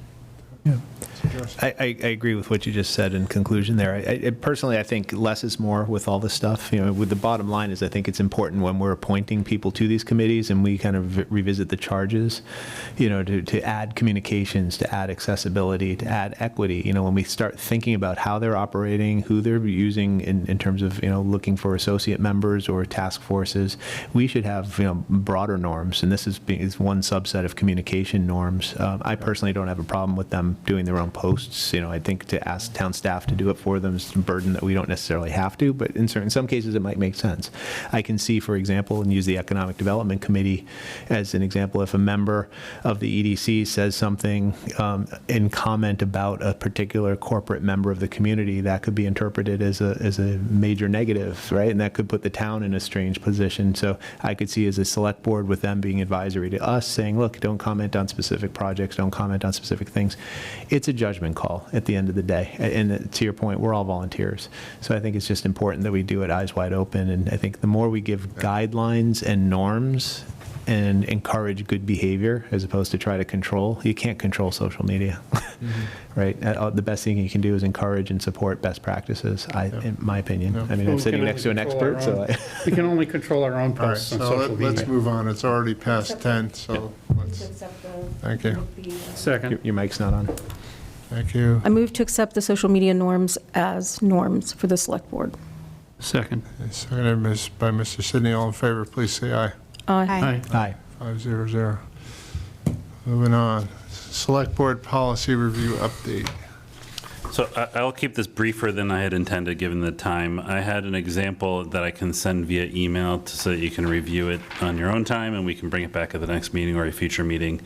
In essence, we're going through, as I noted in the past, the different policies of the board, and what we're finding is that they're sort of a hodgepodge of templates and a hodgepodge of formats and a hodgepodge of policy intertwined with process. So what we're doing and what I'll send to the board is an example of very simple policy. The banner policy is what I'll send you the example of. We have a banner policy. It's a really simple policy, but within it, it talks about process and procedures. So what we're trying to do is really pull those apart and have a policy, which can be a standalone item, that is really about what is the policy that the board wants to have here, and then the procedures, which is more of a town administration set of procedures of how are we enacting this policy. I want you to see both so you can get a flavor as to how we're looking at sort of pulling these apart. And the importance from my perspective is really understanding that the procedures might change over time because they could change over time. Whereas the policy maybe will be reviewed over time but might not need to change over time. We did something like this with the accepted streets policy, whereby we had the policy and then it referred to procedures. That wasn't in this template because that was before we started doing this more complete exercise. But again, I'll send an email to the board after this meeting or tomorrow, hopefully tomorrow. With that format so that you can see what we're talking about here and then we can talk about it in an upcoming meeting. Fair enough. I just wanted you to be aware that we are making progress. We're also identifying a number of policies that we might bring forward for the board's consideration to maybe not have anymore. Some of them date back to the late 70s or 80s, maybe even early 90s. So there's some policies that seem like there's either new Mass General law that takes the place of them or new town bylaws that take the place of them that this policy is not really necessary anymore. So Thank you. Would have done a more complete show of the screen, but I figured at this time, I think we'd all be lost on what I'm actually showing. So. I want to thank Donna and Jay and team and John for they've really dived into these policies to come up with the template. So, super. Thank you. Yeah, thank you for that. You're doing a great job. Thank you all for that. Great. Okay, on to our favorite part of the agenda. One quick question. Select board concerns isn't on here. I just have one quick question. It is. It's after the consent agenda. Oh, sorry. It is there. I didn't read all the way to the end. Go ahead, dive in, Rich. Okay, so I'm going to read as usual, I'm going to read the consent agenda, ask if anybody wants to pull anything, and then we'll deal with whatever it is. So consent agenda. Item A, reappoint Michael Downey to the Conservation Commission. Item B, approve select board meeting minutes. All open session meetings minutes from April 12th, 2023, April 19th, 2023, September 5th, 2023, September 6th, 2023, and the retreat on October 25th, 2023. Item C, accept Recreation and Parks Commission requests to accept donations for July and August of 2023, and also for the recommendations for the use of the Natick Common for the following events. Milestone Church to host Christmas in Metro West Family Tree Farm on Saturday, December 2nd from 8 to 2. Shabbat Center to display the menorah on the Common starting December 3rd, Sunday, December 3rd through Wednesday, December 20th, 2023, as well as to host their annual event on Sunday the 10th from 4 to 5 p.m. Item 3, St. Patrick's Church to display the Christmas creche on the Common from Thursday the 7th of December until Monday the 8th of January. Item 4, Natick resident Michelle Zwick to host a brief wedding ceremony on Sunday, December 17th, 2023, from 5 to 6 in the gazebo with a total of 40 people. No tents or chairs to be set up. Item 5, Temple Israel with Israel Action Committee to host a vigil on Sunday, December 3rd from 3:30 to 5 in the gazebo, open to the public with expected 150 people. Item D, approve Natick Center Cultural District's request for approval of free 2-hour parking from November 24th, 23 through January 2nd, 24. Item E, accept the resignation of Aaron Spelker from the Commission on Disability. Item F, appoint permanent police officers. Item G, approve roadway closure North Ave MBTA Natick Center station work. Anything to pull? Item B, 1 and 2, open session meeting minutes, April 12th and April 19th. I apologize for that. It may have gotten lost in translation. I've the edits, so I've resent those to Joan, and it's likely my fault, but I am just asking if we remove those and put them on the next. Okay, so we'll remove those and not vote them. That's correct. Anything else to remove? I just had a question, actually, and this is probably a question for Mr. Erickson. In the appointment of permanent police officers, is there paperwork that we have to sign on that? Oh, Or sign? just approval? I don't believe I think there's it's just paperwork. an approval, I believe it's just an approval, because you did sign the paperwork right, as reserve officers. previous meeting, 2 meetings ago, last meeting for reserve officers, and this is really just that next step. Okay, just making sure. Okay, thank Okay. you. So I move the consent agenda items A through G, except for minutes of April 19th and April 12th. Have a second. Second. Seconded by Ms. Coughlin. All in favor, please say aye. Aye. Very good, thank you, Mr. Sidney. Moving on to, I assume that there are no town administrator notes at this late hour? My only note was going to be to indicate and follow up on the email that I sent around the IT department and the shifts in the leadership in the IT department with Dennis Roach. Really just to indicate that, but this board is aware of that. This is more for the public to note that we've just entered into an agreement with this, and a partnership really with the school department, school committee, to not merge departments, but just to have Mr. Roach really kind of lead both sides and really help us with just continuing to build collaboration and between our IT departments, where there's a lot of opportunity for that and a lot of opportunity for resource allocation and building of sustainable models for the future. We had some semblance of it previously, but this is a really unique opportunity for us to really solidify that and really expand it. So that was, I put a lot more in the email. I can certainly make more of an announcement at a future meeting if there's desire from the public, but I just wanted to make note of that on the public record. Yeah, just one thing I'd like to add, as chair, one of the things that we have asked for is to get the, in the charter changes, is to allow the town manager or town administrator more leeway to make these sorts of changes to the organizational structure as appropriate when it can lead to greater efficiencies, and then just to inform the public that you're doing that. And this is the sort of flexibility that the town, quite frankly, needs to give the flexibility to town administration to make these changes that ultimately either increase efficiency or reduce cost or some combination. And it's extremely valuable, and it helps all of us. Yeah, thank you. I appreciate that. We're going to be making a more formal email blast internally to staff in the coming hours, actually, maybe even a day or so. Awesome. Awesome. Select board concerns. With that, Mr. Erickson, you said that's going to be in an email blast to the town staff. To the town staff and school staff. Think it's worth it to put it on the website?